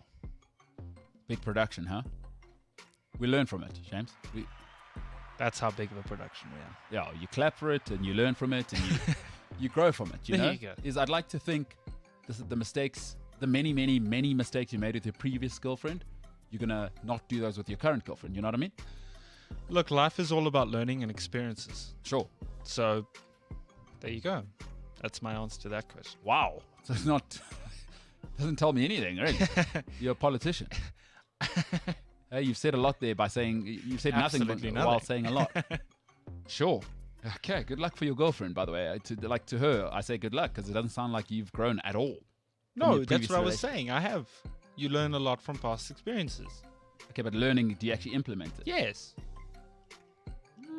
Maybe we should get your girlfriend on the show. I'd like to know what kind of boyfriend you are, James. Because I'm single, so I'm not saying you're a good or a bad boyfriend. There's no way for me to know, but you present yourself as some sort of, Romeo. You know what we should do is I'll ask her to send in a voice note of what she thinks of me. And then we put it on this bad boy over here. Although I would want her to send it and you don't get to hear it. Okay. Because I'd like to be as shocked as you are. Because I like that you've said that. Is what happens if the feedback's bad? Would that be a tough conversation for you? For you personally? Would that be hard? Define bad. He's really actually selfish. And you know what? He's not a grown-up, but I don't mind because he's got a nice car. Oof. Yeah, you see what I mean? Oof. Yeah, like you're an asset. The thing is, I've dealt with girls in the past that have been gold diggers. Yes. So that would not fly very well on the show. I would probably like send us to an intermission. Yeah. And then probably let you guys finish the show. So here's the thing: is be careful what you ask for, because you might just get it. What if she's like, awesome, this is my platform to be honest. There's actually 6 things I want to tell James, that I'm tired of picking his socks up on the floor. Like, you know what I mean? All right. You know, it always somehow gets to your personal life, James. It's not deliberate. It's just, it's wide open. It's because you actually, unlike me, you have a life, you know? That, and I am an open book. Yeah. Which sometimes is to my own detriment, but what are you if you aren't unique, right? Oh my God, here goes the hero, James, again. Is, you know, he's so honest and so pure that it actually hurts him in the end. He's so pure and just cares about other people so much, and he's just so open that it's hard for... Oh my goodness. All right, James, let's move on. We got a segment actually called Social Media with James. Social Media with James. That's where James... I know you can't tell from the name, but it's actually where James does social media. But it's quite convoluted. Yeah. You probably can't tell. People are thinking, hey, what's this all about? Yeah. Is Stephanie going to come in and read last year's accounting, or I don't know, like figures from the JSE? No. It's James reading social media. Yeah, you might also think, is Paolo coming in today to do the review of our softwares on our laptops? Yep. No. It's social media that James is reading. So it's with James. It's with James. So James is doing it, huh? Yeah. Amazing. All right, let's get to it. Just in case you got confused on what James is doing, social media. It's good to clear things up. You know? It is. It's good to we are a sports show. Okay. Well, let's get to it, James. Social media with James. Social media with James. James. We need a jingle. Cool. So I don't only have football for today's social media with James. I got a couple of interesting things. The comments earlier alerted me to the fact that the Glazers did send out an apology. So essentially, yeah, dumb. It's the cliche stuff. Over the past few days, we've all witnessed the great passion which football generates and deep loyalty of fans. A great club. You made it clear that you oppose the European Super League. We apologize. Our goal is now to amend things and make things better with the fans of the club. Dumb. You know why it's dumb is I've always said I want to dislike a part of my authority at some stage. They need to do things that are for the interests of the majority, and most people don't know what they want. So dumb. Who cares what the dum-dums in Manchester think? I do not care unless you've built multinational trillion-dollar businesses. Shut the hell up. So dumb. You don't have to apologize. Who cares about your hashtags on Twitter? Dumb. To the Glazers, dumb. Cool. I'm gonna get all the football out the way because I've got good. a couple of interesting stuff outside of football. Cool. So next, our boy, the one and only, the owner, the man in charge there at Real Madrid. Oh, Lauren. Oh, come on. His comments this morning, hilarious. Let's hear it. The Super League is not dead. It's on standby and will work on this project. Remember, all 12 founder clubs signed the same binding contract. If you think the Super League is dead, you're absolutely wrong. I'm not scared of FIFA or UEFA. I interviewed the guy who did the marketing for the Premier League when it opened up. He was in the room the day the Premier League launched. And you can go and watch it. His name is John Smith. It is on the Cliff Central Sport website. Great interview. And he said to me, every other club, the FA told them, they laughed. And they said, nobody will come with you. The fans will revolt. Florentino Perez. Listen, everybody laughed at Elon Musk when he said, one day we will have cars with batteries. They laughed.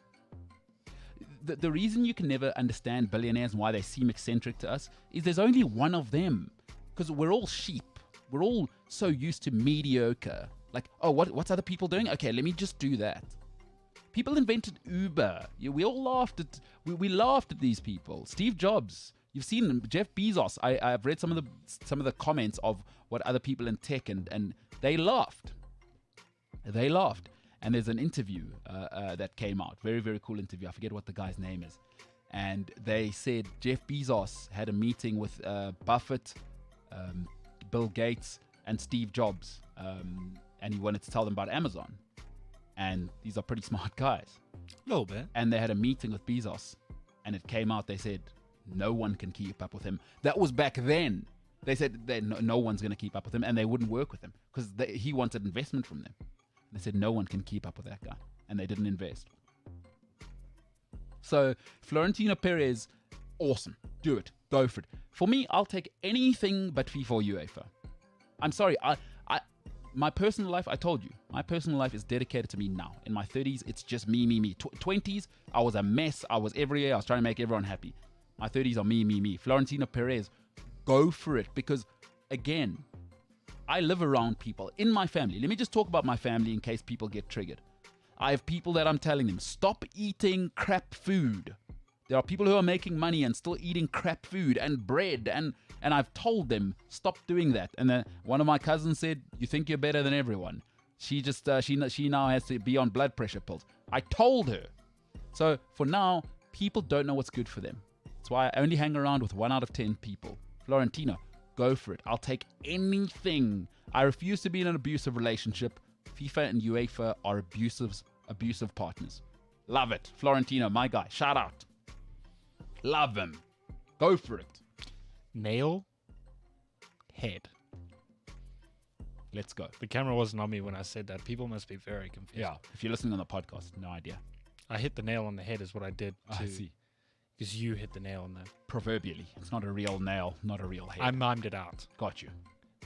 Anyway, so social media with James. This segment is just all over the place. Great segment. Dana White. Genius. Love him. Aggressive. Remember, in life, aggressive always wins. What's Dana got to say? So, good old Jake Paul came out again and said that the Jake Paul-Conor McGregor fight now seems more sort of realistic because now my record's 3-0. I've got 2 knockouts. Blah, blah, blah. And Dana White came out. There's a lot of swear words here. So I'm just going to blank them out. Yeah. Why don't you go fight a boxer? What the F? Yeah, do these guys keep talking to UFC guys for? I'm going to have to slap them with another legal letter. These idiots go talk to boxers. What are you doing?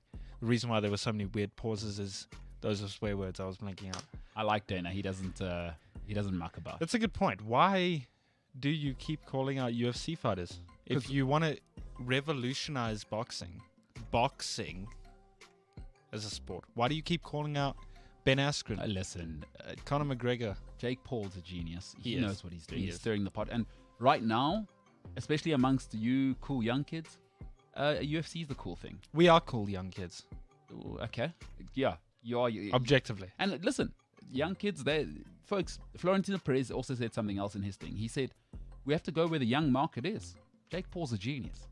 You know what I like about people like Jake Paul? He doesn't listen to dum-dums, the metrics. He knows who he's talking to. He knows how to talk to them. He knows how to elicit that. Conor's hot. UFC's hot right now. Even if Dana doesn't give him fighters. Just the fact that Dana responded, what does that do? Keep him relevant. Jake Paul, genius. Genius. You don't have to love Jake Paul, right?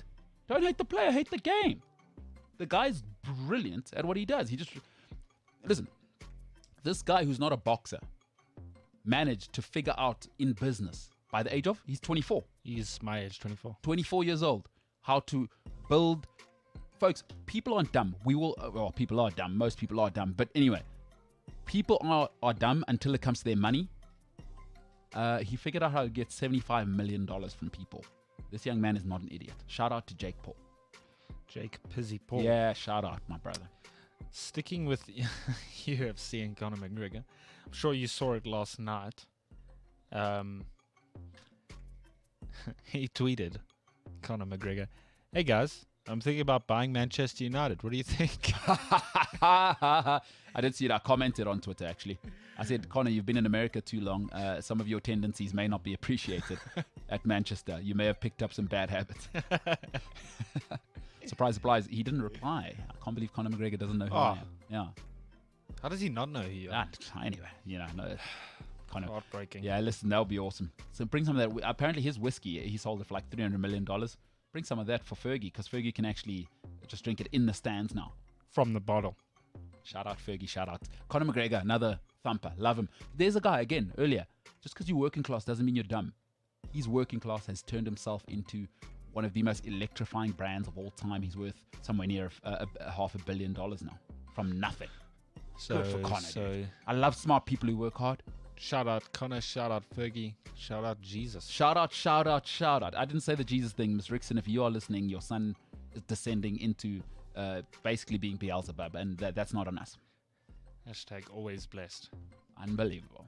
I'm not getting blasphemous even as that's not blasphemous. Even as an atheist. I'm saying shout out. I'm not going to entertain this because words are going to be misconstrued. You called Jesus a savage yesterday. No, I did not. That is a lie. Folks, go and listen to it. By the way, you can get the podcast. Hey, great way to segue. If you'd like to... Okay, shall I cut the promo here? Yesterday, breaking news. James Illingsley, St. Stithians College, great beard, influencer in coffee in Vietnam. Yesterday, calls Jesus Christ, Son of Nazareth, Savior, came back from Iraq, was born to Mary. Called him a savage. I didn't. If you want to hear that, It's a lie. if you want to hear James call Jesus Christ a savage, go to cliffcentral.com, go to the Cliff Central app, go to Spotify, wherever you get your podcasts. If you're a savage like James, you go to Google Podcasts. You're a legend like me, you go to Pocket Casts. If you're on Apple Podcasts, please rate us. You can find the podcast. It is the MKT Show. Remember to like, share, subscribe. But please, if you're an Apple Podcast, give us 5 stars. I don't even want to negotiate with you. And support the podcast. Please. You can get it at cliffcentral.com, Cliff Central app, Spotify, Google Podcasts, Apple Podcasts, or wherever you get your podcasts. The MKT Show. That is the name of the podcast. Like, share, subscribe. And if you are listening along on YouTube, please push like on the algorithm before you go. If you don't want to push like and you hate the show, it didn't even happen. James Illingsley, the man who called Jesus savage, what you got next? I did not do that, but sure. I was just looking now on Apple Podcasts. We have a review from Vusi. Okay. It says, best sports show in Africa. So that's cool. Amazeballs. Awesome. So, Vusi Mavusana. The next person that comments or rates should be like, social media with James is great, or the boys don't know what they're talking about. Or Milk tart is a terrible treat. It shouldn't be dessert. Steak should only ever be had as a rump. Don't forget to wash your hands. T-bone's a terrible option for steak. Sirloin has too much fat. Do more squats if you want to get a booty that pops. These are the comments you could. These are the comments you could put.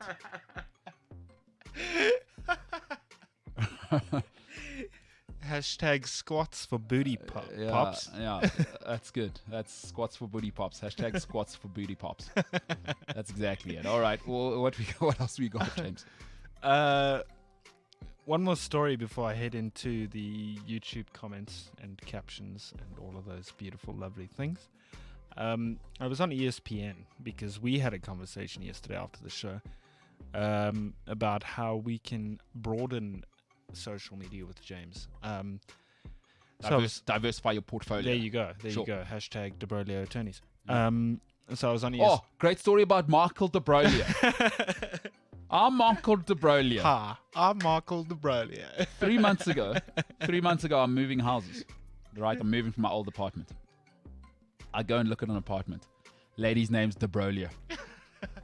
It's his mom. No way. 100%.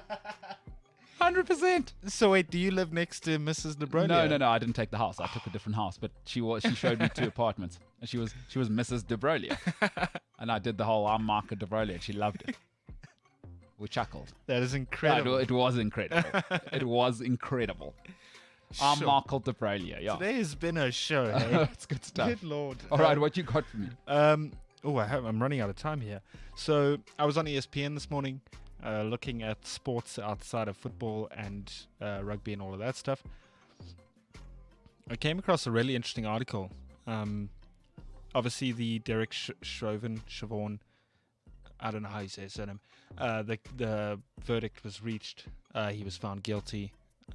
of murder, among other things. And they did a sort of review of how sports have continued their awareness campaigns since the killing of George Floyd. And it was actually very interesting to read, even though I'm not massively into the sports. So they've outlined each big American sport. So the NBA, the players have actually amplified their activism. So they've gone on marches and all of that stuff, which is really cool, and still to this day still continue to do that. Very good. WNBA, women's basketball, the heading says the league absolutely met the goal. And I watched a couple of videos. They, like, almost every week there was something new to sort of honor someone that died, or George Floyd, or create awareness for BLM, which is really, really cool also from their side. NFL, they've given a lot of attention. So, NFL is very much Super Bowl and big stage and big things. Corporate. So because of that, a lot of the awareness into BLM and attention into BLM has come from that, from a sports point of view. And still, obviously, also to this day, continue to do that. Major League Baseball. So Major League Baseball are kind of apparently known to sort of stay out of the media and the press kind of thing. And here's our league. We're doing our thing. Apparently, it's been a big wake-up call for them. They've changed. So they had the MLB All-Star game where all the celebs play and stuff like that. And a lot of the stuff was BLM, and the signage was, all of it was blacked out and stuff like that. So even the MLB, who tries to stay out of the media, have sort of tried to promote to their fans that they are aware of what's going on, and trying to create awareness for the cause. Very happy with that. They have the worst of all the commissioners in the three major sports. His name's Rob Manfred. You can go and Google him. Every time he opens his mouth, he puts his foot in his mouth. He's terrible as a commissioner. What, like very back and forth? No, he fumbled the whole pandemic. Baseball's reeling. It's an out of touch sport, and I do love baseball. I played it when I was younger. So, he's just the worst of all of them. Adam Silver.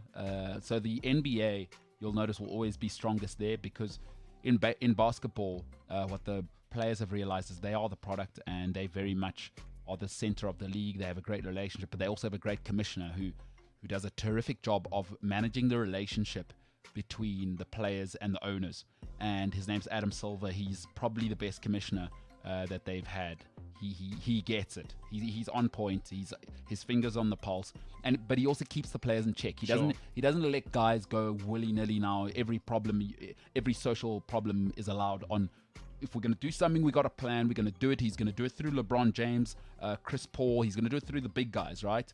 And he's done an incredible job. And sport has always been political as well. So please, we live in a sensitive country to this. Sport has always been political. Stop saying keep politics out of sport. Folks, money is political. If there's money, there's politics everywhere.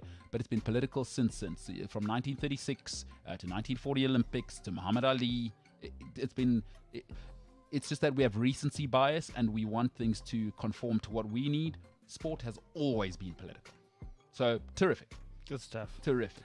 Last one before YouTube comments. The NHL, National Hockey League, are known for being a predominantly white sport and sector in terms of players, owners, sponsorships, all of that stuff. It's predominantly white.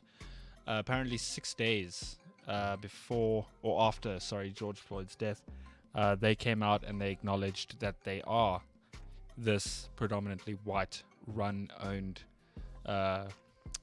funded league, and they acknowledged it, and they vowed to make changes. So I'm not actually too sure what they've done, but the NHL is also sort of transforming into more of an inclusive space, as is NASCAR, which is really cool. Oof, yeah, tough one. Okay, well, let's see. You got to keep hope. You got to. Those last two, they are not changing. They are no. But keep the hope, right? There you go. We got to hope that things are going to get better and move forward. We can't.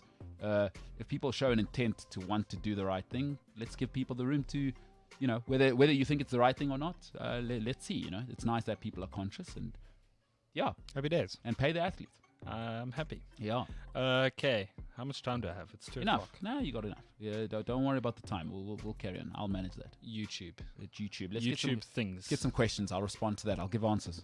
So we went through the whole you drinking and it's just not okay. We do have an intervention happening after the show for your drinking problem. Sure. Greg's invited. Yeah, and, appreciate that. Mazel tov. Thank you. You owe some mentions. Spike and Gareth, I think, is also coming. Yeah, awesome. There you go. That's good. So just for you. That's nice. Yeah. Umteto says, James, can we really trust your opinion when it comes to coffee? No. Yes, you can. No. Yes. No. Do not. He drinks toilet water. I mean, the guy called Jesus a savage. He didn't. And James, I watched him drinking chicory this morning and saying, this one's better. Folks, you trust James with coffee. How do you want to die? Should I shoot you with a bazooka or do you want to be run over by a 10-ton truck?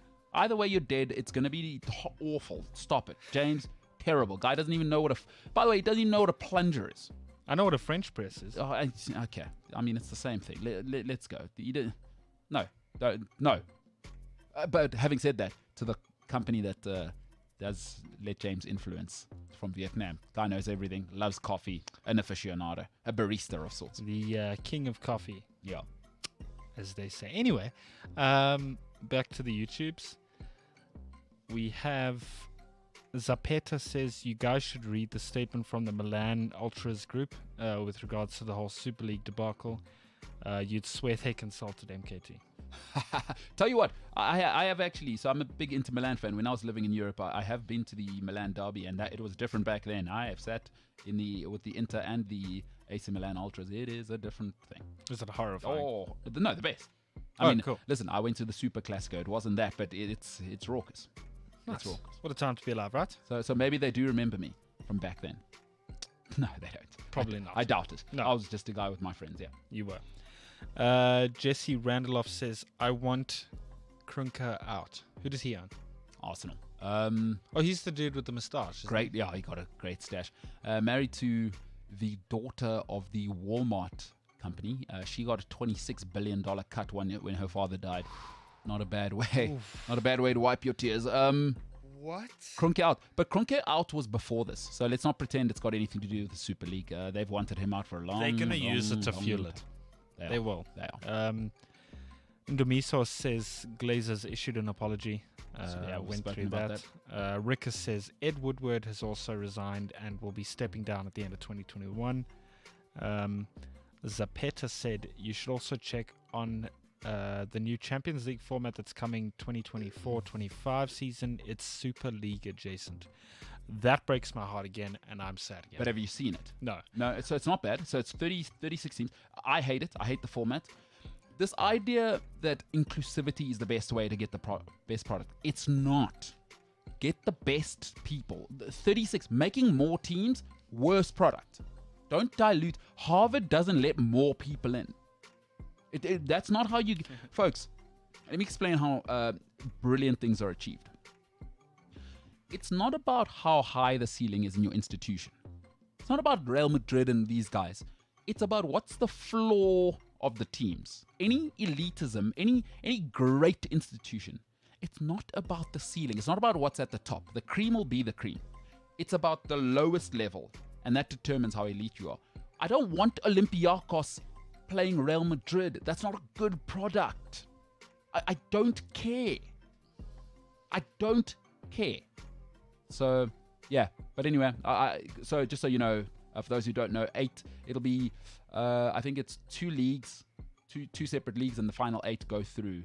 I heard it was table. Yeah, so it's going to be a league. Yeah. 10, I think it's whatever, split, what is it, 32? 36 now, isn't it? 36, so 18 aside, and then they'll go through to an 18 quarterfinal. Good Lord. Anyway. Interesting.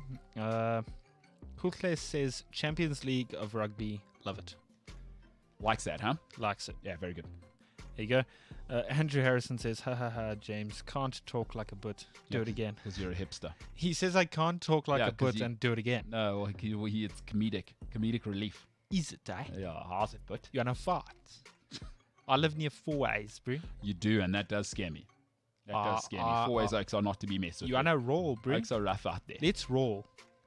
Outside medicines, bro. All right, what you got for us, Jeff? What's next? Rika says every time the politicians get involved, they're messing up a good thing. CSA is a prime example of that. I don't mind people who make rules. They just shouldn't be at the center of the story. Put billionaires at the front. I want people who innovate and try new stuff. The thing about people who make rules, it's not their fault. All they know is how to hold things back. So their very mandate, if you're a politician, your job is to make rules. Your job is to hold things back, right? When you make rules, it is to hold things back. It's to worry about what if things go wrong. That's what they do.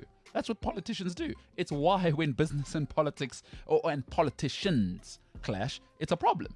Because businessmen want to innovate. Politicians want to hold things back. I don't mind people who make rules. They should just be a sideshow. So a side chick. I did not say that. Okay. What you got next? I love how you just had no words. You were just like, let's move on. Yeah. Andrew Harrison says, that kid is a stranger to him. I think it's ridiculous how people feel entitled to photos and conversations with sportsmen. I'm not even famous, and I don't want to talk to your brother. I said my piece. Andrew Harrison, that is magnificent. What we got next?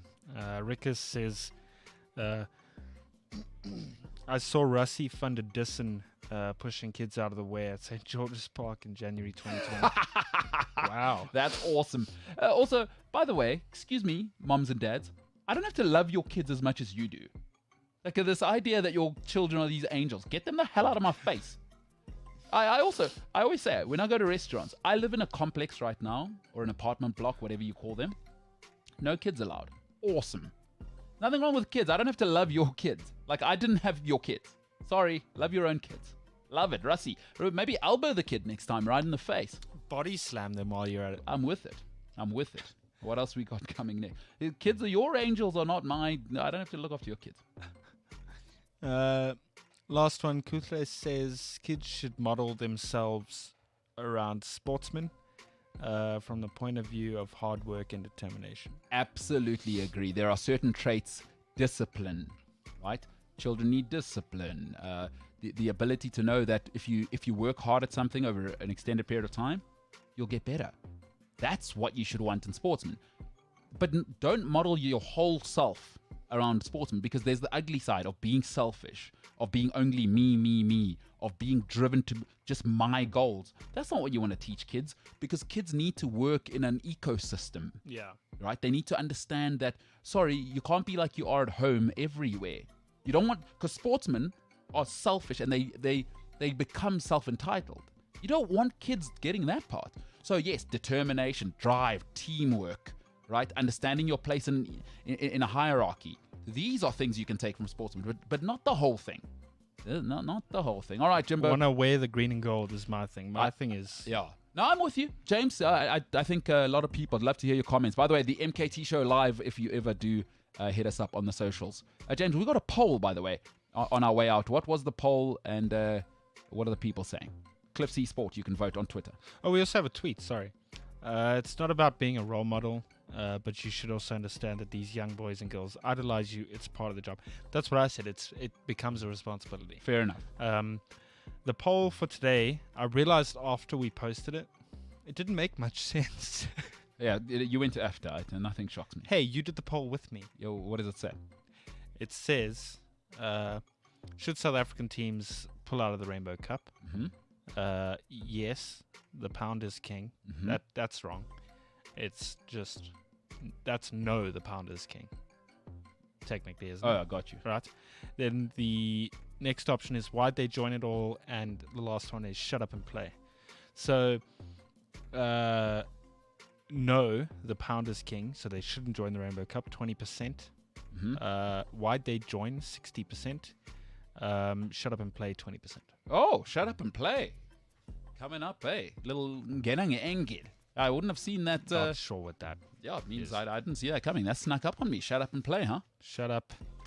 Shut up by your face. All right, James, I appreciate you, man. I appreciate me too. Good guy, good beard, good glasses, good boyfriend, third favorite son, and call Jesus a savage, but I still appreciate you, pal. It's been a good show, James. I am the third favorite son on the third rock from the sun. Good See what I did show, there? good show, and scientifically true. All right, ladies and gentlemen, my name, MKT. This show, MKT Show. Remember to push like. That's the thumbs up before you leave us on YouTube. Otherwise, you can get the podcast on Cliff Central, cliffcentral.com, the Cliff Central app. Otherwise, Spotify. Otherwise, Google Podcasts, or wherever you may get your podcast. There it is called The MKT Show. Be a friend, tell a friend. Ladies and gentlemen, my name is MKT. This has been my show. For now, we are the hell out of here.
This current point. Oh yeah, so whoever is walking past, they will just need to be extra careful, but it's doable.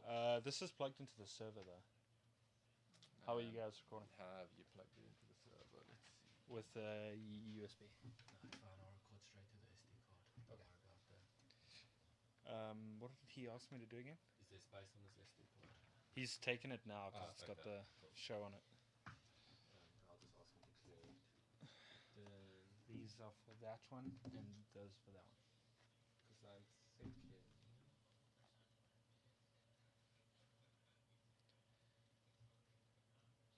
So it depends how long they're going to record for.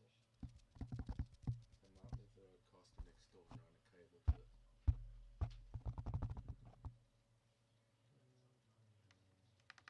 It's all cold, Greg. Yeah, I'm thinking. It just seems like a mission to move it. But then it's sanity. That is true.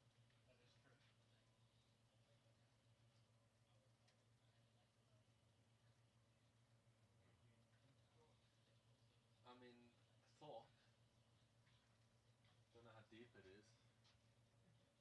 I just can't make a decision.